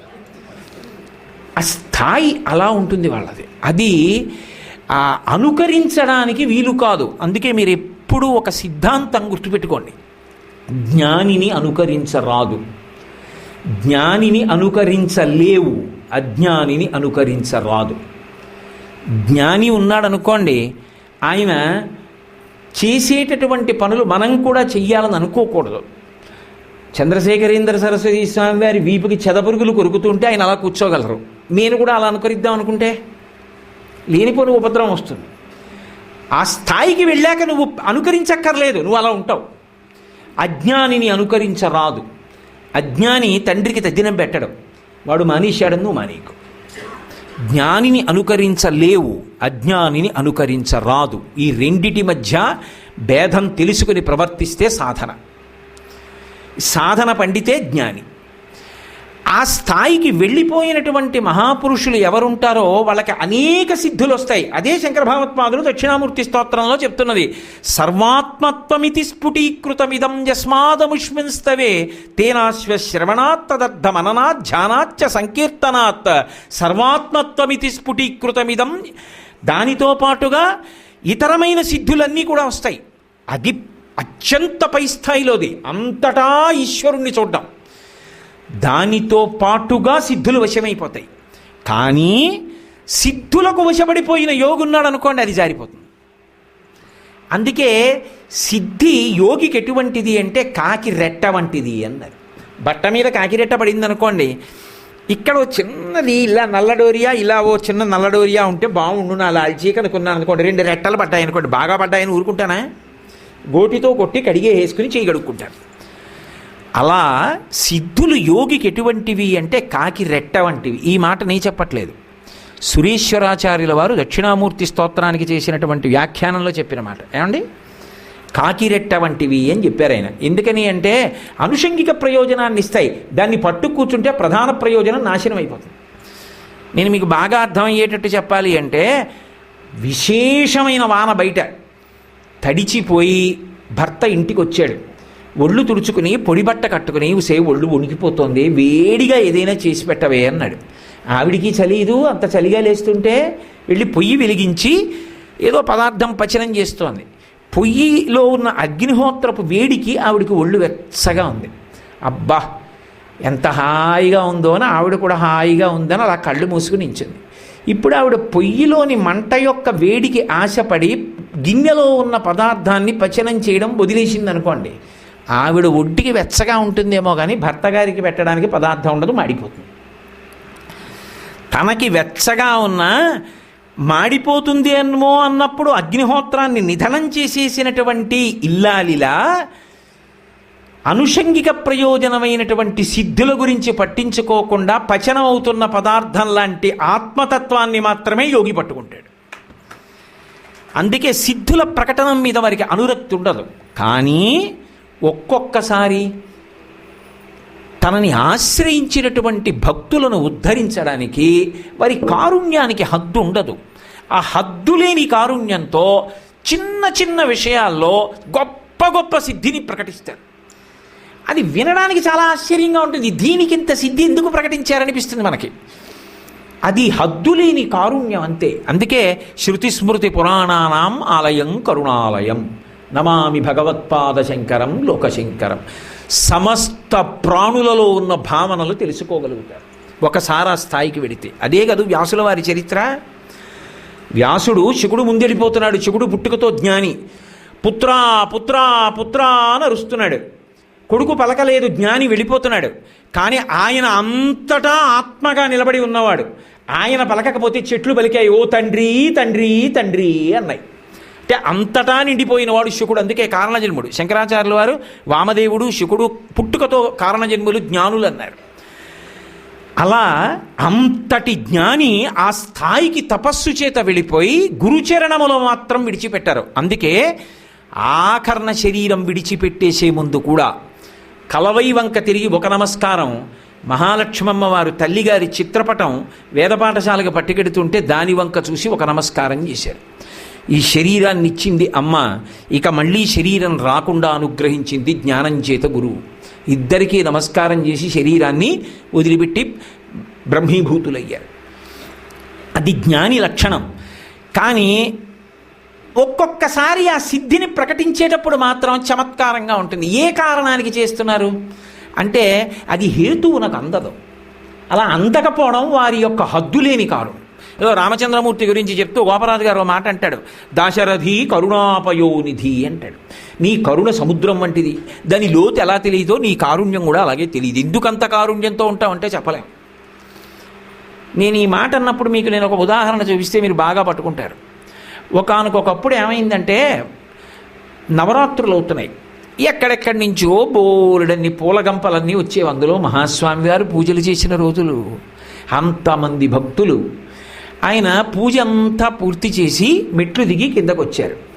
ఓ ఐశ్వర్యవంతుడు ఉన్నాడు, నాగస్వామి అని.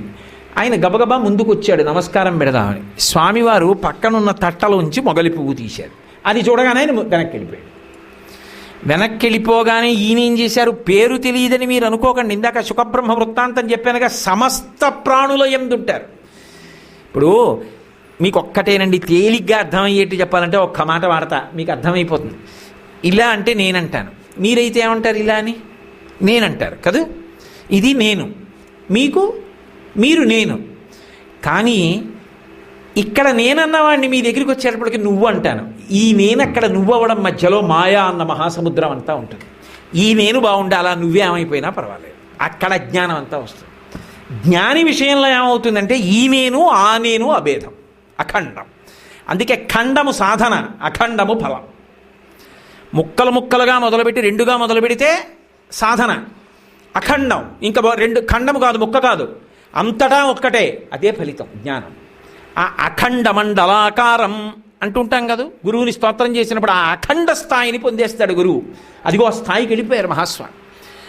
అందుకే ఆయన మొగలి పువ్వు చేతిలో పట్టుకుంటే అలా దూరంగా పోయినటువంటి ఐశ్వర్యవంతుడిని చూశారు. నాగస్వామి ఇలారా అన్నారు. పేరెవరు చెప్పారు? ఆయన ఉలిక్కి పట్టాడు. ఇదేంటి ఎలా తెలిసిన పేరని చెప్పక్కర్లేదు. అంతటా ఉన్న వస్తువు తానైపోయినప్పుడు అన్నీ తెలిసిపోతాయి. ఈ చేతికి నిప్పెడుతోందని తెలుసుకుంటాను కానండి, ఈ కాలుకి నిప్పెడితే నాకు తెలియదండి అంటానా? ఈ చేతికి నిప్పెట్టినా, కాలుకి నిప్పెట్టినా, తలకాయ నిప్పెట్టినా, కడుపులో నిప్పెట్టినా నేను తెలుసుకుంటాను. నేనొక్కటి నీ తెలుసుకున్నప్పుడు ఈ నేను ఆ నేను ఒక్కటైపోతే అందులో ఉన్నది ఇందులోదని తెలుసు.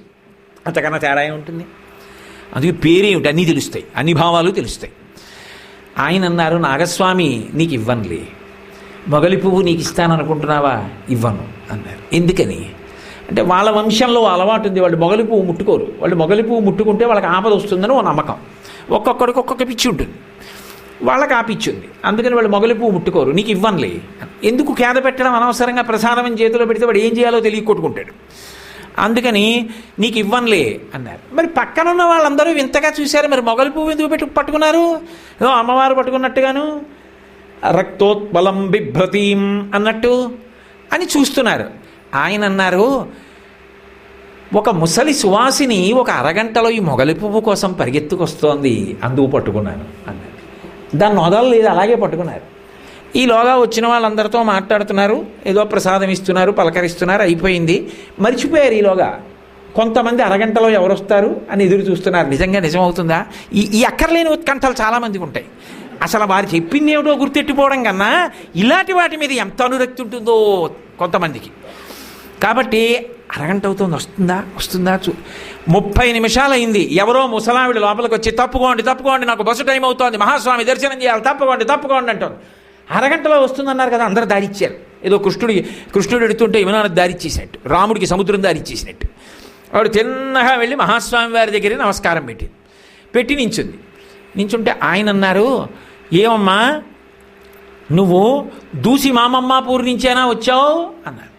అవును స్వామి అంది. ఎక్కడి నుంచి వచ్చిందో ఆయనకి ఎలా తెలుసు అంటే, ఇందాక చెప్పాను కదా, మళ్ళీ ఎలా తెలుసు అని దానొక్కదాని కోసం వినకూడదు. ఇవన్నీ కాకిరెట్టలు వాళ్ళకి, దానికోసం కాదు. ఇది అనుషంగిక ప్రయోజనంగా వస్తుంది ఆత్మతత్వంతో పాటు.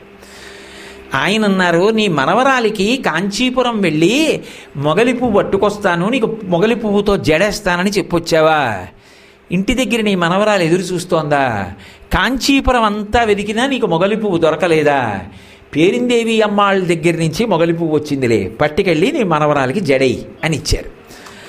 ఆవిడ కళ్ళకద్దుకుని పొంగిపోయింది. తల్లి నీ బస్సుకి ఏం కంగారు లేదు, ఇంకా ఓ గంట సమయం ఉంది, తొందరపడి ఊరికే పరిగెత్తకు, మెల్లిగా వెళ్ళిరా అన్నారు. ఆవిడ వెళ్ళిపోయి స్వామి ఆ మొగలి పువ్వు ఆవిడికి ఇచ్చారు. అక్కడ ఉన్న వాళ్ళందరూ మిగిలిన విషయాల కన్నా దీనికి ఎక్కువ ప్రాధాన్యత ఉంటుంది సహజంగా. ఆయనకి ఎలా తెలిసింది? ఆ ముసలావిడ వస్తుందని ఎలా తెలుసు? ఆవిడ ఏ ఊరి నుంచి వచ్చిందో ఎలా తెలుసు? ఆవిడకు మొగలి పువ్వు కావాలని ఎలా తెలుసు, మనవరాలికి ఇస్తానని చెప్పి వచ్చిందని ఎలా తెలుసుకున్నారంటావు అంటే అది మహానుభావుడండి అని చెప్పలేసుకు దండం పెట్టేవాడు లోడుంటాడు. ఓడు ఏమండో ఈ గబుక్కుని నమ్మకూడదు, ఇందులో ఏవో ఉంటాయి తెలుసా అండి అనేవాడు ఓడు ఉంటాడు. దీనికి ఉన్నంత ప్రాధాన్యత అసలు ఇది ఎలా వచ్చిందన్న దాని మీద ఉండదు. అది చమత్కారం. అయితే అసలు ఈ లీల చేయడం ఎందుకైనా, ఇవన్నీ తెలుసుకోవడం ఎందుకు, మొగలు పోటుకు నించోవడం ఎందుకు అంటే ఇక్కడ మీరు ఒక్క విషయాన్ని బాగా గ్రహించాలి. అది వద్దన్న వస్తువు, దాన్ని ఈ విషయంలో ప్రకటించాలని ఏమి ఉండదు. వారి కారుణ్యం వారికి లోపల గోచరించింది. ఒక ముసలావిడ చిన్న కోరికతో తిరుగుతోంది, చిన్న బుచ్చుగా ఎడుతుంది, మనవరాలు ఏడుస్తుంది. జడ ఇదైపోయాను మొగలి పువ్వుతో అని ఆవిడ ఏడుస్తుంది. కాంచీపురం వచ్చి నవరాత్రుల్లో ఒక ఆవిడ పువ్వు దొరక్క వెళ్ళిపోవడమా, ఒక ముసలి సువాసిని సంతోషంగా వెళ్ళాలనుకున్నారు. ఆవిడలో కామాక్షిని చూశారు, పువ్వు ఇచ్చి పంపించారు. అంతే. ఆయనకున్న సిద్ధి ఎంత చిన్న విషయానికి పనికొచ్చింది చెప్పగలరా? సాధ్యం అవుతుందా? అవదు. కానీ ఆ స్థాయిని పొందినటువంటి మహాపురుషుల యొక్క జీవితం అక్కడికి పరిమితమైపోయిందని మీరు అనుకుంటే మాత్రం చాలా పెద్ద పొరపాటుది. అందుకోసం కారణజన్ములు రారు. కేవలం ఇలాంటి సిద్ధులు ఏవో కొన్ని ప్రకటన చేయడం కోసం అవతల వాళ్ళ మనస్సులలో ఉన్న విషయాలు తెలుసుకోవడం ఒక్కటే ప్రయోజనము కానే కాదు. అదొక్కటే ప్రయోజనం, ఒక్కనాటికి కాదు. మళ్ళీ మళ్ళీ అంటున్నాను ఆ మాట. ఆ స్థాయి జగద్గురువులదు. వారి ప్రధాన కర్తవ్యం వారి గురువులను ఆధారం చేసుకుని లోకాన్ని ఉద్ధరించాలి. లోకాన్ని ఉద్ధరించాలంటే ఒక్కొక్కసారి ఎంత కిందకైనా వస్తారు, ఎంత కిందకైనా వచ్చి ఉద్ధరించాలి. అందుకే గురువు పునశ్చోత్తమ సాంత్వవాది అంటారు. గురువు ఇంకా నువ్వేం పొందుతావా, నీకేమొచ్చు, ఓం కేశవాయ స్వాహ అండం రాదు, పోయింది జన్మ, వచ్చే జన్మలో చూద్దుగానిలే పో అనడు. మళ్ళీ మళ్ళీ మళ్ళీ మళ్ళీ మంచి మాటలు చెప్పి భగవంతుని యందు అనురక్తుణ్ణి చేస్తాడు. అది గురువుకుండేటటువంటి సహజమైన కారుణ్యం. ఆ కారుణ్యం గురువుగారికి లేదనుకోండి, అసలు మనం ఎలా ఆశ్రయిస్తామండి? మీరు ఒకటి చెప్పండి. దిక్కుమాలిన గొడవ నిద్ర లేచి వెళ్ళిన దగ్గర నుంచి రోగాలతోనే వస్తారు నా దగ్గరికి. ఒక్కడు కొత్తగా వచ్చినటువంటి సినిమా ఎలా ఉందో చెప్పేవాళ్ళు లేడని వైద్యుడంటే అంతకన్నా అన్యాయమైన మాట ఒకటి ఉందా? వైద్యుడి దగ్గరికి వెళ్ళేవాళ్ళు రోగంతో ఉన్న వాళ్ళు ఎడతారు, కానీ కబుర్లు ఆడేవాళ్ళు ఎందుకు ఎడతారు? రోగం ఉంటే వైద్యుడు కావాలి. అసలు ఈశ్వరుణ్ణి తెలుసుకునే మార్గం తెలియకపోతే గురువుగారు కావాలి. నా దగ్గరికి వచ్చే వాళ్ళందరూ ఇదే మాట్లాడతారండి అంటే ఇంకెందుకు వస్తారు గురువుగారి దగ్గరికి? పాపం ఉన్నవాడు, మార్గం తెలియని వాడే గురువుగారి దగ్గరికి వస్తాడు. వాడి గతం నీకెందుకు, ఇప్పుడు వచ్చాడు, వాడిని ఉద్ధరించడం నీకు కావాలి. అందుకే గురువు ఎంత కిందకి రావాలి అంటే అది చెప్పడం సాధ్యం కాదు. ఇందులో చమత్కారం ఏమిటంటే గురువు తాను చెప్పే మాటలే తన మాటలే ఒకసారి చెప్పింది ఇంకొకసారి చెప్పిన దానికి భిన్నంగా ఉంటుంది. ఎందుకో తెలుసా? అందరి కోసం కిందకి రావడంలో. మీకు నేను ఒక ఉదాహరణ చూపిస్తా. శంకర భగవత్పాదులే మోహముద్గరంలో అన్నారు, పునరపి జననం పునరపి మరణం పునరపి జననీ జఠరే శయనం ఇహ సంసారే బహుదుస్తారే కృపయాపారే పాహిమురారే అన్నారు.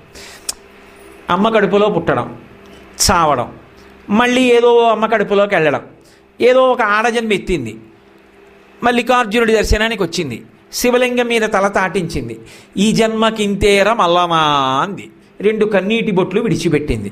వచ్చే జన్మలో మారేడునైతే చాలు మల్లనా, నీ శరము మీదుండనా మల్లనా అంది. అంటే ఓ మారేడు దళం అవ్వాలనుకుంది. మనిషి జన్మ కన్నా మారేడు దళం గొప్పది కాదుగా, అయినా కూడా మారేడు దళం అవ్వాలనుకుంది. అంటే పునర్జన్మ అడుగుతోందా లేదా మరి ఆవిడ? శంకరాచార్యులు వారు చెప్పింది ఏమిటి? పునరపి జననం పునరపి మరణం పునరపి జననీ జఠరే శయనం ఇహ సంసారే బహుదుస్తారే. భగవంతుణ్ణి ఆయన ఏమంటున్నారు మోహముద్గరంలో? వద్దు నాకు ఈ జనన మరణములు, నాకు ఈ అల్లలొద్దు, నన్ను ఈ చక్రం నుంచి దాటించు అన్నారు. అదే శంకరాచార్యుల వారు శివానందలహరి దగ్గరికి వచ్చేటప్పుడు ఒక మాట అన్నారు. ఈ మాట శ్రీశైలంలో అన్నారు. ఎవరో తెలుసా? అపరశంకరులైన చంద్రశేఖరేంద్ర సరస్వతి మహాస్వామి వారు అన్నారు ఇదే శ్రీశైల పర్వతం మీద. ఏమన్నారంటే, నాకు ఎన్ని జన్మలెత్తినా చంద్రమౌళీశ్వరుడే దైవం, ఎన్ని జన్మలెత్తినా శంకర భగవత్పాదులే నా గురువు అన్నారు కదండి. మరి శంకరుల యొక్క పరంపరలో వచ్చిన చంద్రశేఖరేంద్ర సరస్వతి మహాస్వామి వారు మళ్ళీ జన్మ గురువా? మళ్ళీ జన్మలో చంద్రమౌళీశ్వరుడు దైవమా? అంటే జన్మ కావాలని అడుగుతున్నారా? అదేమిటి మరి? మనకందరికీ చేసే ప్రబోధమే ఇక మళ్ళీ జనన మరణ చక్రంలో ఇరుక్కోకుండా పునరావృత్తి రహిత శాశ్వత శివ సాయుధ్య స్థితిని ఆవిష్కరించడం కదా.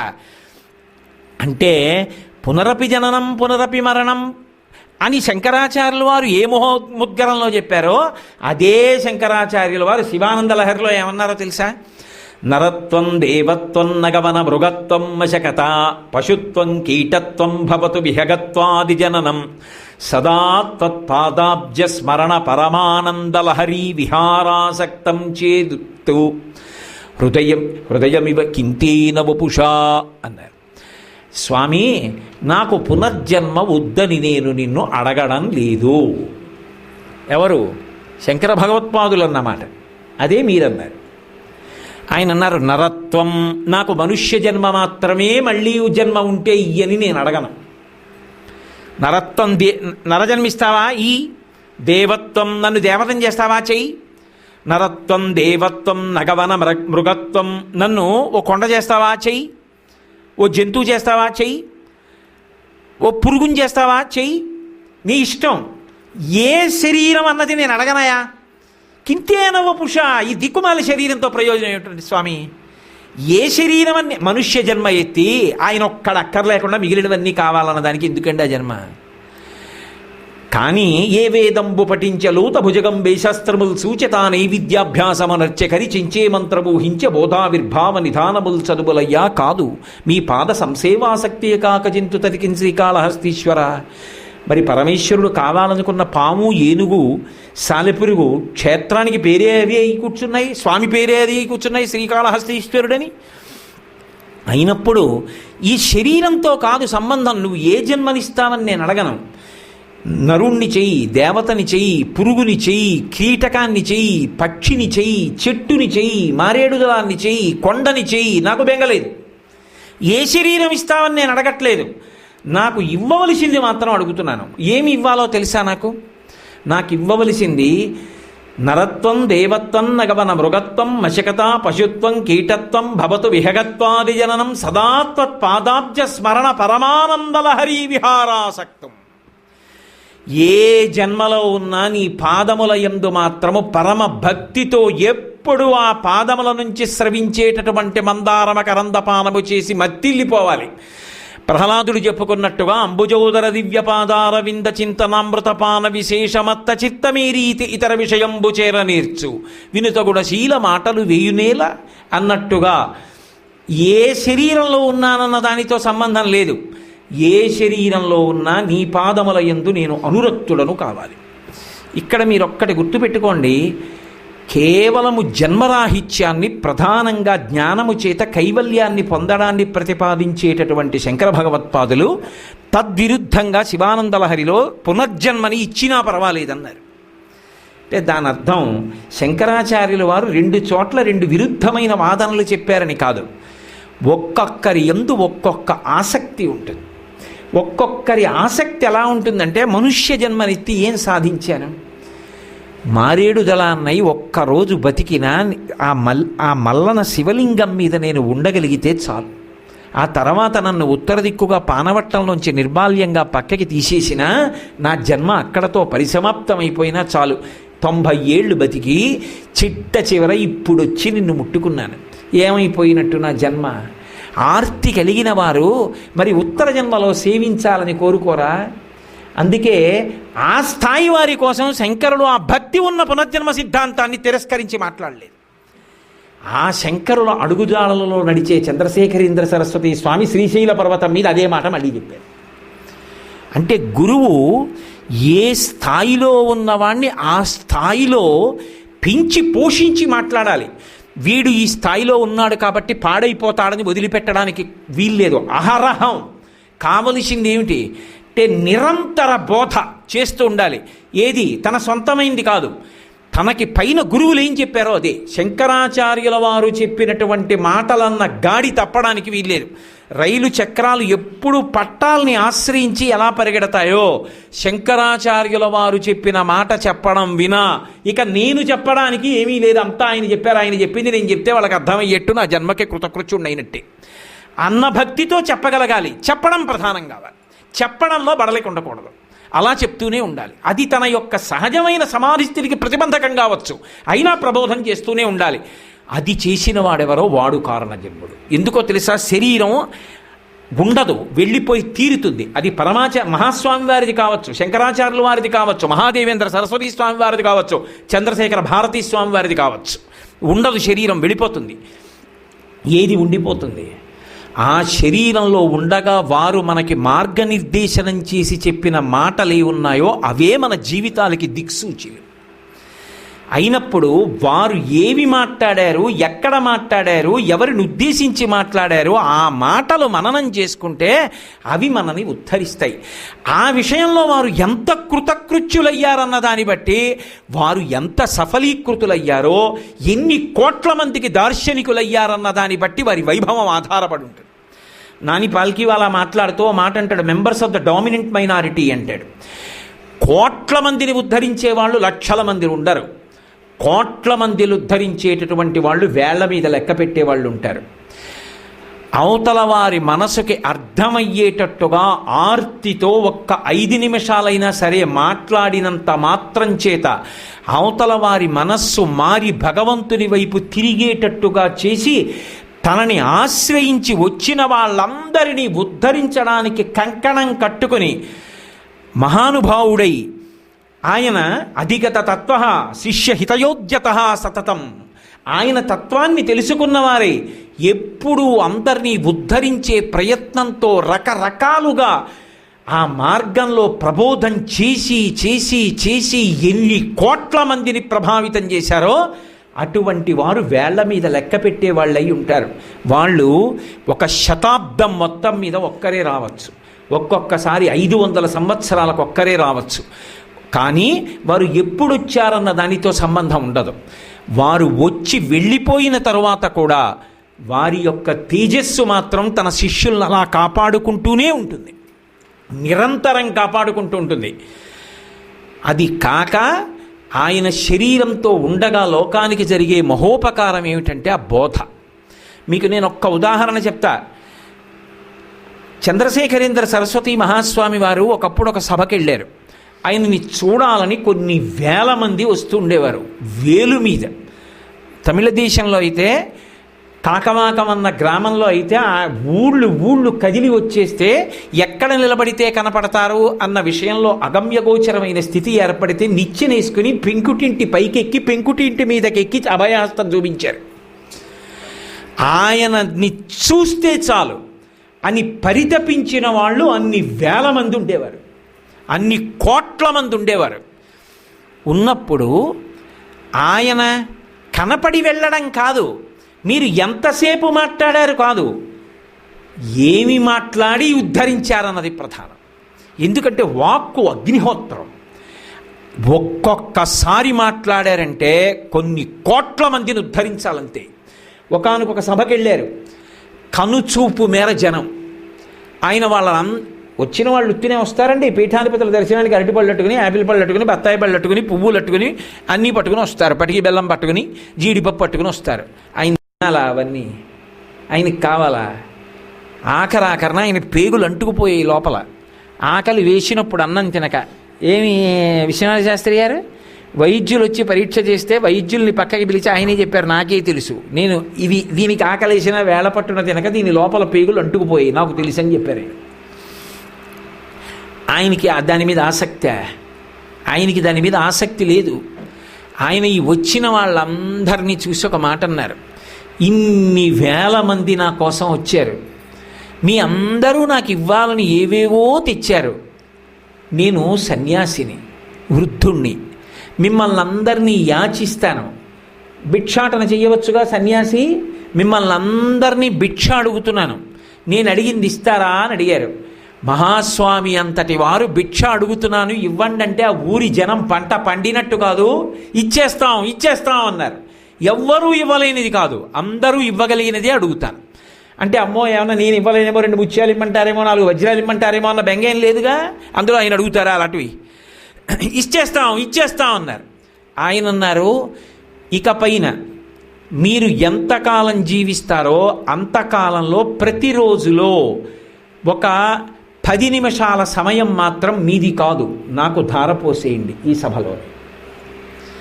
ఒక రోజులో 24 గంటల్లో 23 గంటల 50 నిమిషములు మీది, 10 నిమిషములు నాది. 10 నిమిషములు నాకు ధారపోస్తారా? ధారపోసేస్తున్నాం మీకు, మంచిదే. ఇప్పుడు మీరు బ్రతికున్నంత కాలం ప్రతిరోజులో 10 నిమిషాలు ఎవరివి? నావి. ఆ 10 నిమిషాలు నేను చెప్పినట్టు మీరు చెయ్యాలి. చేస్తారా? ధారపోసేశాక కాదని ఎలా అంటారు? మీరు నాకు పంచెలు చాపిస్తే కట్టుకోకుండా ఎలా అంటారు? నా ఇష్టం, కట్టుకుంటాను, మెంతి మీద పెట్టుకుంటాను, పక్కన పారేస్తాను. ఏది చేసినా అది నాది. ఇంకా కాబట్టి నేను చెప్పినట్టే చెయ్యాలి. ఏం చెయ్యమంటారు? ప్రతిరోజు ఈ 10 నిమిషాలు మీరు భగవన్నామని చెప్పాలి. అది మీది కాదుగా, నాకు ధారపోసేశారుగా. ఆ 10 నిమిషాలు భగవన్నామని చెప్పండి. ఆయన కోసమా? అంటే ఎంతసేపు ప్రసంగం చేసి మనసు మార్చాలి? ఆయన మాట్లాడింది ఒక 5 నిమిషాలు. కానీ ఈ సందేశం ఆ ఊళ్ళో వచ్చిన వాళ్ళకి కాదు, ఇది విన్న ప్రతివాడు 10 నిమిషాలు ధారపోసాడు ఆయనకి. పూనిక ఉంటే మనం కూడా ధారపోసేయచ్చు. మన గురువు గారు అన్న నమ్మకం మనకుంటే, స్వామి మీకు మేము ఇవ్వగలిగినటువంటి గొప్ప కానుక, మీరు జీవిత పర్యంతంలో అడిగిన కానుక రోజుకి 10 నిమిషాలు. ఇదిగో ఈ క్షణంలోనే సంకల్పం చేస్తున్నాను, ప్రతిరోజు 10 నిమిషాలు మీవి అని ధార పొయ్యగలిగితే ఆ 10 నిమిషాలు రామనామం చెప్పండి, శివనామం చెప్పండి. భగవన్నామం చెప్తే ఆయన కోసమా? ఆ 10 నిమిషాలు చేసేశాక ఏతత్ఫలం సర్వం శ్రీ చంద్రశేఖరేంద్ర సరస్వతి స్వామి పరబ్రహ్మార్పణమస్తు నక్షత్రాలు నీళ్లు విడిచిపెట్టమన్నారు ఆయన? కాదు, మన కోసం. అయ్యో వీడు పాడైపోతున్నాడే, 10 నిమిషాలైనా భగవన్నామం చెప్తే తరిస్తాడని 10 నిమిషాలు భగవన్నామం చెప్పించారు. ఎక్కడెక్కడ ఏది పట్టుకోవాలో అది పట్టుకునేటట్టు చేశారు, ఎక్కడెక్కడ ఏది విడిచిపెట్టాలో అది విడిచిపెట్టేటట్టు చేశారు. అసలు ఒక జగద్గురువుగా అది ఆయన సాఫల్యం. అందుకే వారి అవతారం పరిసమాప్తమైపోయి ఉండవచ్చు. శంకరాచార్యుల వారి బోధనలు యావత్ ప్రపంచాన్ని ఎలా ప్రభావితం చేశాయో, చంద్రశేఖరేంద్ర సరస్వతి స్వామి వారి యొక్క ప్రబోధాలు ఈ భూచక్రం ఉన్నంతకాలమో ఆయన నమ్మిన వారిని ప్రభావితం చేస్తూనే ఉంటాయి, కాపాడుతూనే ఉంటాయి, రక్షిస్తూనే ఉంటాయి. ఇంత గొప్ప విజయం సాధించినటువంటి జగద్గురువు, మహాపురుషుడు, జన్మతః గురువుని ఆశ్రయించి జీవించని వారు కారణజన్ములై అంత విద్యాభ్యాసం చేసి, అంత తపస్సు చేసి, అంత శక్తి పొంది అనితర సాధ్యమైన రీతిలో లోకోద్ధరణకు పూనుకున్నటువంటి మహాపురుషులు కనుక శంకరులు ఏ ధర్మం నిలబడాలని కోరుకున్నారో ఆ ధర్మాన్ని వ్యాప్తి చెయ్యడమే చంద్రశేఖరేంద్ర సరస్వతి స్వామివారి యొక్క అవతార ప్రధాన లక్ష్యము. ఇది బాగా జ్ఞాపకం పెట్టుకోండి. మనం చెయ్యవలసింది ఏమిటి? మహాస్వామికి ఎన్ని బిల్వదళాలతో మీరు పూజ చేశారు ఆయనకు అక్కర్లేదు. మీరు ఆయనే తరచుగా చెప్తుండేవారు, గభీరే కాసారే విశతి విజనే ఘోర విపినే విశాలే శైలే చ భ్రమతి కుసుమార్థం జడమతి సమర్ప్యై చేత సరసిజముమానాథ భవతే సుఖేనావస్థాతుం జనైహ నజానాతి కిమహో అన్నారు. అందుకే చంద్రమౌళీశ్వర శాస్త్రి గారు ఏ మంత్రం జపం చేయమంటారంటే, మళ్ళీ కొత్తగా మంత్రం ఎందుకు, ఆ జపం లేదు, సోహం అది చెయ్యి అన్నారు. దాన్ని బట్టి అర్థం అవట్లా ఆయన ప్రబోధం ఎంత తీవ్ర స్థాయిలో ఉంటుందో. ఉద్ధరణ ప్రధానం, ధర్మం ప్రధానం. అందుకే ఆయన తొట్టతుద ఊపిరి వరకు, బ్రహ్మీభూతులయ్యే వరకు ఆయన ఈ లోకానికి ప్రబోధం చేసిందంతా ఒకటే, ధర్మం ధర్మం ధర్మం. ధర్మాన్ని నమ్మండి, ధర్మం మిమ్మల్ని కాపాడుతుంది. అందుకే వారు ఏదైనా పాఠశాలకు వెళ్ళారనుకోండి, పిల్లలందరూ వచ్చి ఆయన్ని చూడ్డానికి వస్తే చెట్టు కింద కూర్చుని రామో విగ్రహవాన్ ధర్మ, రాశీభూతమైనటువంటి ధర్మమే రాముడు, అందుకే రామనామం రాయండి అనేవారు. గుండ్రంగా వ్రాయండి, కానీ ఎవరు ఎక్కువ మాటలు రాస్తే వాళ్ళకి బంగారు మాడ ఇస్తా, రెండో బహుమానం వెండి మాడ ఇస్తా, మూడో బహుమానం రాగి మాడ ఇస్తా, రామనామం రాసిన అందరికీ మాడలు ఇస్తా. రామన్ రాయించారు ఒకప్పుడు ఆయనకి స్వాగత సభలో. ఆంధ్రదేశంలోనే ఒక చోట కామకోటి 80 రామకోటి అన్నారు స్వాగత పత్రంలో. అంటే ఆయన తర్వాత మాట్లాడుతూ ఒక మాట అన్నారు. ఆయన నాలుగు ఖర్చుకుని అయ్యో పొరపాటున అనే రామకోటి కాదు కామకోటి కదా అనుకున్నారు. స్వామివారు మాట్లాడుతూ జవాబు చెప్తూ అన్నారు, వారు తప్పనలేదు, అది కామకోటే కాదు రామకోటి కూడా. ఎక్కడ రాముడు ఉంటాడో అక్కడ బాహ్య లౌకికమైన కామం ఉండదు. రాముడు ఒకడు, ఆ పీఠాధిపతి అయిన కామాక్షి పరదేవత ఒకరు కాదు, రామకోటియే కామకోటి అన్నారు.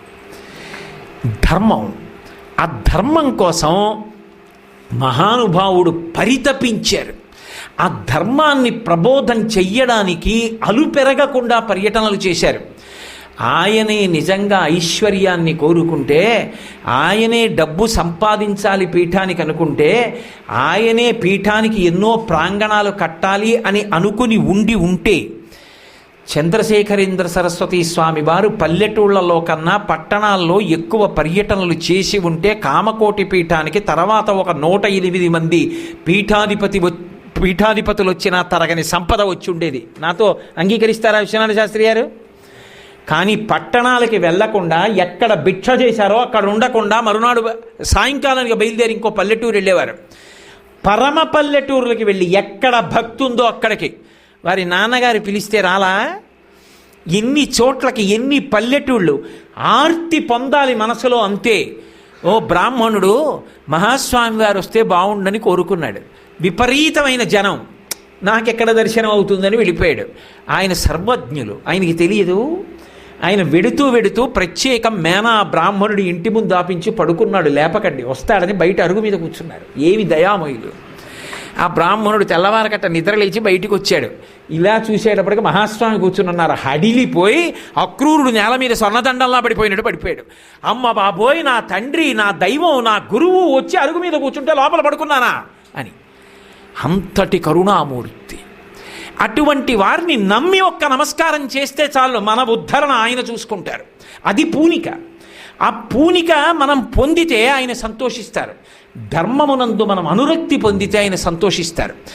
జగద్గురువులుగా చంద్రశేఖరేంద్ర సరస్వతి స్వామి వారి జీవితంలో అంత కష్టపడి 86 సంవత్సరముల వయస్సులో ఎవరు ఊహించని రీతిలో అకస్మాత్తుగా ఒక రోజున మళ్ళీ నేను బయలుదేరుతున్నానన్నారు సంచారానికి. ఎప్పుడు? 86 ఏళ్ళు. ఆ పంచె ఇలా పై కట్టుకుని దోపేసుకుని ఇలా సత్యదండం పట్టుకుంటే మోకాళ్ళు ముడతలు పడిపోయి వేరుశనగకాయ మీద ఉన్నటువంటి డొక్కల్లా ముడుచుకుపోయి ఉబ్బెత్తుగా చిన్న మోచిప్పలతో సన్నటి కాళ్ళు, పెద్ద పాదాలు ఇలా పెట్టుకుని ఇంత బొట్టు, మెడలో రుద్రాక్షమాలలు, బక్క చిక్కిన శరీరంతో ఒంటి నిండా విభూతి అలదుకొని అప్పుడు కూడా పాదచారి అయి ఊరూరా తిరిగి చంద్రమౌళీశ్వరారాధన చేస్తూ ధర్మాన్ని ప్రబోధం చేసిన మహాపురుషుడికి మనం ఇవ్వగలిగినది ధర్మమునందు అనురక్తిని పొందడమే.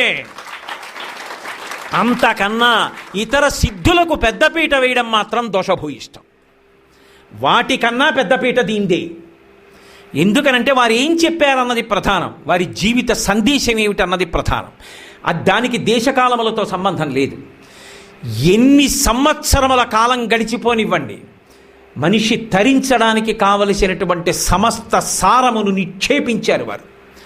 అందుకే దేన్ని పట్టుకోవాలో దాన్ని పట్టుకొని చూపించారు. ఎక్కడ సిద్ధులు ప్రకటనం చెయ్యాలో అక్కడ ప్రకటనం చేశారు ఆ కారుణ్యంతో. మీకు నేను ఒక్క ఉదాహరణ చెప్తాను మీతోటి.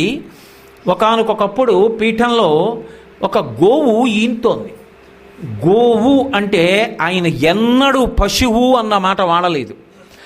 గోవు అంటే ఆయన దృష్టిలో పరదేవత. కామాక్షి పరదేవతకి గోవుకి అభేదం. ఆయన ఎప్పుడూ పశుపూజ అని చెప్పలేదు. ఆయన తరచుగా చెప్పేవారు గజపూజ పశుపూజ, అశ్వపూజ పశుపూజ, గోపూజ పరదేవతా పూజ అని చెప్పేవారు. ఏం శాస్త్రి గారు? అటువంటి మహాస్వామికి గోవు అంటే ప్రాణం ఆయనకి.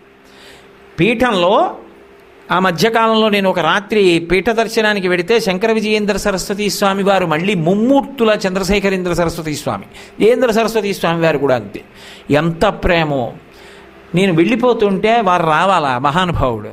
నేను ఎంతటి వాడిని బయటికి వచ్చి సాగనంపుతూ, కోటేశ్వరరావు ఇక్కడేనయ్యా స్వామి పండిపోతున్న రోజుల్లో పాకేసుకుని ఉండేవారు, ఈ పక్కనే గోశాలు ఉండేదయ్యా, ఈనడానికి సిద్ధంగా ఉన్న ఆవు ఇక్కడుంటే ఈనుతోందని తెలియగానే బెల్లం ముక్క బియ్యం చేత్తో పట్టుకొని ప్రదక్షిణం చేసి పెట్టేవారయ్యా మనకి నేర్పడానికి. ఒక గోవుని కాపాడుకోండి అన్న సందేశం ఇవ్వడానికి శరీరం వడిలిపోయినప్పుడు కూడా చేశారు. పీఠంలో గోవు ఈనలేకపోతుంటే పశువైద్యులు వచ్చి చూసి లోపల ఉన్న దూడ చనిపోయింది, ఆవు కడుపులో దూడ చనిపోతే ఆవు ఈనదు, కాబట్టి ఆవు కూడా మరణిస్తుంది, ఈ ఆవుకి ఇక ఆయుర్దాయం లేదని చెప్పారు. స్వామి చంద్రమౌళీశ్వరార్చన చేసి దిగుతున్నారు, పరిగెత్తుకుంటూ వెళ్ళారు. వెళ్ళి స్వామి పీఠంలో ఉన్నటువంటి గోవు కడుపులో ఉన్న దూడ మరణించిందిట, కాబట్టి గోవు కూడా కొద్దిసేపట్లో మరణిస్తుందని వైద్యులు చెప్పారన్నారు. ఆగలేదు ఎక్కడ, సత్యదండం పట్టుకుని తిన్నగా బయలుదేరి వచ్చారు అపరశంకరుడు. వచ్చి నిలబడి దాని పృష్ఠభాగం వంక అలా చూశారు, ముందుకెళ్ళి దాని ముఖం వంక పరమప్రసన్నంగా చూశారు. ఆయన చూపుల చేత అది ఏ ప్రసన్నతని పొందిందో టక్కున ఈనింది, ప్రాణంతో ఉన్న దూడ కింద పడింది. ఒక గోవు పీఠంలో మరణించడానికి వీల్లేదు, తన తపశ్శక్తిని దృష్టి చేత ధారపోసి బతికించి కాపాడారు. గోవుని కాపాడుకోండి. ఇప్పుడు ఆయన ప్రకటించిన ఒక చిన్న లీల మీకు ప్రధానమా, ఆయన జీవితంలో దేనికి ప్రాముఖ్యత ఇచ్చారో దానికి కూడా ప్రాముఖ్యతనిచ్చి జీవితంలో పట్టుకుని మీరు కూడా అటువంటి పని ఒకటి చేసి తరించడం ప్రధానమా? నేను ఒక ఆవుని కొని ఆవుని దోణ్ణి పోషిస్తున్నాను అని దాన్ని కాపాడడం ప్రధానమా? అంతవరకు ఎందుకండి. అదేంటి శేషాద్రి శర్మ గారు ఆ ఇంట్లో ఆవుని పెంచి దానికి దూడ పుడితే ఆ దూడ పెద్దదై ఆవు అయిన తర్వాత మహాస్వామి వారికి ఇవ్వాలని సంకల్పం చేశారు.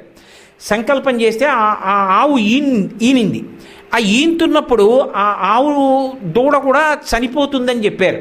పౌర్ణమి ఆ రోజు విశ్వనాథ శాస్త్రి గారిలాగే చంద్రబింబం వంక చూస్తూ మహాస్వామిని ధ్యానం చేశారు. ఆయన అనుగ్రహం బతికున్న దూడ, పెయ్యి దూడ పుట్టింది. ఈ దూడని పెంచి పెద్ద చేసిన తర్వాత నేను మహాస్వామికి ఇస్తానన్నారు. అది పెరిగి పెద్దదైంది. కానీ చమత్కారం ఏమిటంటే ఆ ఆవు పొల్లలేదు, ఏ వృషభంతో అది కలవలేదు. ఇక ఇది పొల్లట్లేదు కాబట్టి ఇది దూడని కనదు కాబట్టి పాలు ఇవ్వదు, కాబట్టి ఎలా ఇస్తాను పీఠానికి అని ఆయన అమ్మేశారు. దేనికో ఎవరికో అమ్మేశారు, 400 రూపాయలు వచ్చాయి. ఆ డబ్బు పట్టుకెళ్ళి మహాస్వామికి ఇచ్చారు. స్వామి ఆవిద్దాం అనుకున్నాను, కానీ నేను ఏ ఆవు పొల్లిన తరువాత ఈని దూడని కన్న తర్వాత తెచ్చిద్దాం అనుకున్నానో అది పొల్లలేదు, అందుకని దాన్ని అమ్మేశాను, 400 వచ్చాయి, నా సంకల్పానికి దోషం రాకూడదు, ఆవుకు బదులు డబ్బు ఇచ్చేస్తున్నానన్నారు. ఆయన అన్నారు మహాస్వామిలా తిరిగి, నువ్వు ఎవరికి పొల్లలేదని చెప్పి ఆవునిచ్చేశావో దానితో బరువులు మోయిస్తే, ఒకవేళ అది ఎలాగో పొల్లదు, ఈనదు, దూడని కనదు, పాలివ్వదని వాళ్ళు దాన్ని చంపి ఉంటే దాని నెత్తురు మాంసం తట్టలో పెట్టి నాకు ఇచ్చావా అని అడిగారు. అని నాకు ఈ డబ్బు అక్కర్లేదు, వెళ్ళి ఆ ఆవుని పట్టుకొచ్చి అన్నారు. ఆయన ఎంత కష్టపడ్డారో ఆవు ఎక్కడుందో కనిపెట్టడానికి. యథార్థమా కాదండి? వారింటి పేరు వారే, వాళ్ళ నాన్నగారు. నేను అలా అనకూడదని అనలేదంతే. ఇదేంటి ఎంత వెతికారో, ఎక్కడో లంబాడీల దగ్గర ఉందా ఆవు అని తెలిసింది. ఆ ఆవు దొరకలేదు. మహాస్వామికి తీసుకొచ్చి ఆవు అప్పగించాలి, ఎలా? అప్పుడు వాళ్ళ పరివేదన గమనించి కబురు చేశారు, ఆ ఆవు కోసం ఇంకా వెతకద్దులేండి, కానీ ఇక పైన ఎప్పుడు గోసేవలో మాత్రం గ్యామరకుండా జీవించండి, ఏ కారణానికి ఆవుని అమ్మవద్దు. అది ఆయనకేనా చెప్పింది, వాళ్ళ నాన్నగారికేనా? వాళ్ళ నాన్నగారు వాళ్ళకి చెప్పింది ఏమిటంటే, ఒరేయ్ మీకు ఐశ్వర్యం కాదురా, ఐశ్వర్యాలకు మించిన మహదైశ్వర్యాన్ని ఇస్తున్నాను, ఏమిటో తెలుసా? మహాస్వామి పాదాలు అందించి మీకు ఇచ్చాను, ఆయనని సేవించి తరించిపోండి అన్నారు. వాళ్ళు సేవించి తరించిపోవట్లా, ఇంతగా చెప్పలా, వసంతం వసంతం వసంతం, మా జీవితాల వసంతం అన్నారు. మరి కనీసం ఒక్క ఆవుని పోషించక్కర్లా, ఒక్క ఆవుకి ప్రదక్షిణం చేయక్కర్లా, ఒక గ్రాసం పెట్టక్కర్లా? ఆవు అంటే ఒక్కొక్క సందర్భంలో ఆయన తన ప్రాణత్యాగం చేయడానికి సిద్ధపడ్డారు. ఒకప్పుడు పీఠం ఖర్గపూర్ వెళ్ళింది. ఖర్గపూర్లో పీఠ పరివారంలో కొంతమంది అనారోగ్యం పాలయ్యారు. అనారోగ్యం పాలైపోతే ఏం చెయ్యాలి? అందుకని కొన్నాళ్ళు ఉండిపోయారు. ఓ 2 నెలల్లో ఎంతో ఉండిపోయారు ఖర్గపూర్లో. తర్వాత వాళ్ళకి స్వస్థత కలిగింది, టాటానగర్ వెళ్ళిపోతున్నారు. వెళ్ళిపోతున్నప్పుడు ఆ రోజు సాయంకాలం ముందు మహాస్వామి బయలుదేరారు, వెనకాతల ముఖ్యమైన సామాను పట్టుకుని గుర్రం బయలుదేరింది, ఓ ఆవు దూడ కూడా బయలుదేరాయి. ఒక సిక్కు వ్యక్తి దారి చూపిస్తున్నాడు. స్వామి మరి నడిచి వెడతారు, లేకపోతే పల్లకీలో వెడతారు. ఆయన మేనాలో ఉన్నారు, వెడుతున్నారు. చీకటి పడిపోయింది.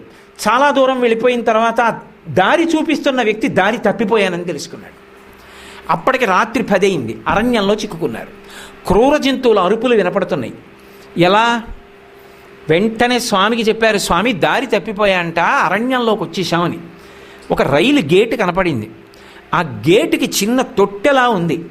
అందులో ఈ ఆవుని దూడని ఎక్కించేసి తాడు కట్టి మేనా అడ్డంగా పెట్టి తాను అందులో కూర్చున్నారు దండం పట్టుకుని. అంటే ఆయన ఉద్దేశ్యం, ఆవు వాసన చూసి ఏ పెద్ద పులైనా ఆవుని చంపడానికి వస్తే ఆవుని చంపడానికి ముందు తనని చంపేశాక ఆవు మీద పంజాతో కొట్టాలి.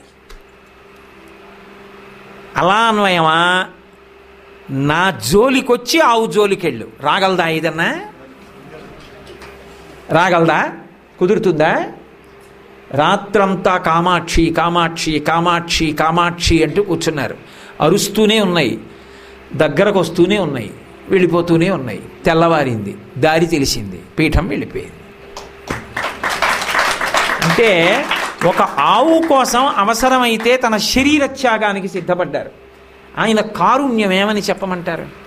చిన్న చిన్న విషయాలకి మనం స్పందించేది ఏమిటనుకుంటాం, కానీ ఆయన యొక్క జీవితాన్ని పరిశీలిస్తే మనస్సు అన్నదానికి ఎంత ఆర్ద్రత ఉండాలో అర్థం అవుతుంది. మీకు నేను ఒక్క ఉదాహరణ చెప్పి వాళ్ళకి నా ప్రవచనం పూర్తి చేసేస్తాను. ఒకానొకప్పుడు పీఠంలో మహాస్వామి కూర్చుని ఉండగా ఒక ఆవిడ బిక్కు బిక్కుమంటూ కన్నుల నీరు పెట్టుకుని కళ్ళొత్తుకుంటూ వరుస క్రమంలో వస్తోంది. స్వామి చేత్తో ఇంత కుంకం తీసి ఆవిడ చేతిలో వేశారు. ఆవిడ తీసుకోకుండా చెయ్యి వెనక్కి తీసేసుకొని కళ్ళ నీళ్లు పెట్టుకుని పక్కకి వెళ్ళిపోయింది. అందరూ వచ్చి అయ్యో అయ్యో అయ్యో, మహాస్వామి చేత్తో కుంకం ఇస్తే పుచ్చుకోవా? ఇంతకన్నా అన్యాయం ఉందా? పుచ్చుకోమ్మా అన్నారు. ఆవిడంది, కాదు, నా భర్త మరణించాడు, ఆయన శరీరం కూడా లభించలేదు, అటువంటి వాడికి ఉత్తరక్రియలు ఎలా చెయ్యాలని అడగడానికి వచ్చాను భర్త మీద ప్రేమతో, నాకు కుంకం ఏమిటంది. అమ్మా కాదు, ఆయన చేత్తో ఇచ్చారంటే ఏదో ఉంది, త్రికాలవేది, పుచ్చుకో అన్నారు. కాదనలేక ఆవిడ చేయి చాపింది. కుంకం వేసి చూసి అన్నారు, అమ్మా నువ్వు సుమంగళివమ్మా, నీ భర్త బ్రతికున్నాడు, నీ భర్త తిరిగి వస్తాడు, బొట్టు పెట్టుకో అని సువాసిని పూజ అవుతోంది. ఆ సువాసిని పిలిచి ఈవిడ కొప్పులో పూలు తురమండన్నారు. ఆవిడ కొప్పు నిండా మల్లెపూలు పెట్టి బొట్టు పెట్టి కాళ్ళకి పసుపు రాసి పారాణి పెట్టి పంపించారు. వచ్చినప్పుడు నేను పూర్వసువాసిని అనుకుని అమంగళకరంగా వచ్చింది. నీ భర్త ఉన్నాడు అని మహాస్వామి చెప్పారు. లేడు, చనిపోయాడు అని చెప్పి ప్రభుత్వం నుంచి టెలిగ్రామ్ కూడా వచ్చేసింది. ఆవిడ మహాస్వామి మాట నమ్మింది. త్రికాల వీధి ఎక్కడో ఉన్నాడు నా భర్త, బొట్టు పెట్టుకుని ఎదురు చూస్తోంది. వారం రోజులైంది. తెల్లవారకట్ట తలుపు కొట్టారు ఎవరో. వెళ్ళి తలుపు తీసింది, భర్త గారు వచ్చారు.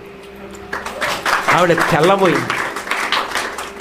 ఒక స్త్రీ ఎంత ఆనందం ముప్పిరిగొన్న శోకం ఎంత పొందేస్తుందండి అసలు. ఇంకా అసలు ఉంగరం ఇచ్చినంత మాత్రం చేతనే సీతమ్మ బుగ్గలు ఎర్రబడిపోయాయి. గృహీత్వా ప్రేక్షమాణాసా భర్తుక్కర విభూషణం భర్తారమివ సంప్రాప్తా జానకీ ముదితాభవత్ అన్నారు వాల్మీకి మహర్షి రామాయణంలో. వెళ్ళిపోయాడనుకున్న భర్త తిరిగి వస్తే ఆ స్త్రీ ఆనందానికి అంతుంటుందండి. ఆనందంతో కౌగిలించేసుకుని కాళ్ళ మీద పడిపోయి, ఎక్కడున్నారు? యుద్ధరంగంలో మీరు చనిపోయారని నాకు టెలిగ్రామ్ వచ్చింది. ఎంత ఏడ్చానో. మహానుభావుడు మహాస్వామి మీరున్నారని చెప్పారు, లేకపోతే ఉత్తర క్రియలు కూడా అయిపోను అంటే. లేదు, నేను చనిపోయినట్టుగా పడిపోయాను, లేకపోతే శత్రువులు తీసుకెళ్ళిపోతారని.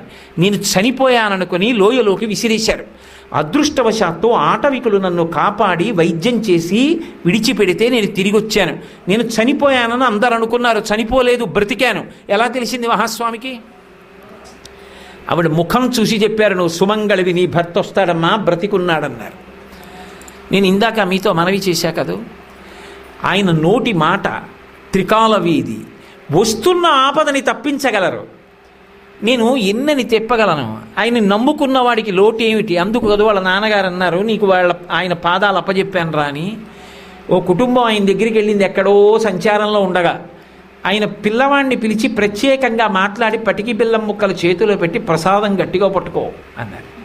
వాడు గట్టిగా పట్టుకున్నాడు. వాడినే బాగా అడిగారు, అడిగి వాడికే గట్టిగా ఇచ్చారు, గట్టిగా పట్టుకున్నాడు చేతిలో. పట్టుకుని పిల్లవాడు కదూ పెద్దవాళ్ళు మాట్లాడుతుంటే అలా వెళ్ళి దిగుడు బావిలో పడిపోయాడు.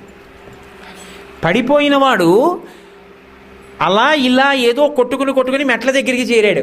చేరి ఆ దిగుడు బావి మెట్టు పట్టుకుని గట్టిగా ఏడుస్తున్నాడు. అందరూ చూసి పరిగెత్తుకొచ్చి పిల్లాడిని పైకి తీసుకొచ్చి వాడి పొట్ట నొక్కితే నీళ్లు బయటకు వచ్చాయి, కానీ చెయ్యిలా ఉంది. ఏమిటని విప్పి చూశారు. మహాస్వామి ఇచ్చిన ప్రసాదం పటికి బెల్లం ముక్కలు చేతిలో ఉన్నాయి. ఇది గట్టిగా పట్టుకో. రాబో ఉపద్రవాన్ని లెక్క కట్టి ప్రసాదం చేతిలో పెట్టి కాపాడారు.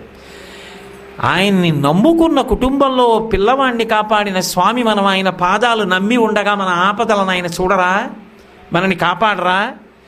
కాబట్టి మన జన్మ తరించాలన్నా ఆయనే, మనకి రక్షణ కలగాలన్నా ఆయనే. అపరశంకరుడు, శివావతారులు, మహానుభావులు, అన్నిటికన్నా ముఖ్యం ఆయన చేసిన ఉపదేశం, ఆయన చేసినటువంటి ప్రవచనం, ఆయన చేసిన అనుగ్రహ భాషణం, ఆయన ఆర్తి. అంతటి వృద్ధాప్యంలో ధర్మం విడిచిపెట్టకుండా, ధర్మం నోటితో చెప్పడం వేరు, ధర్మం ఆచరించడం వేరు. ధర్మం తప్పకుండా రిక్షా నడుస్తుంటే రిక్షాని ఇలా కుడి చేత్తో పట్టుకుని ఎడంచేత్తో సత్యదండం పట్టుకుని 95 సంవత్సరాల వయసులో నడిచి వెడుతుంటే అవతల వైపు నుంచి బస్సుల్లో వస్తున్న వాళ్ళు బస్సుల్లో చెప్పులు బూట్లు విప్పి రోడ్డుకి రెండు పక్కల ఆగి రెండు పక్కల నేల మీద పడిపోతే మధ్యలో నడిచి వెళ్ళారు. ఆ స్థాయి పొందిన జగద్గురువు పుట్టినటువంటి గడ్డ. అటువంటి మహానుభావుడు గుండెకాయతో సమానంగా చూసుకున్నటువంటి ప్రాంగణం.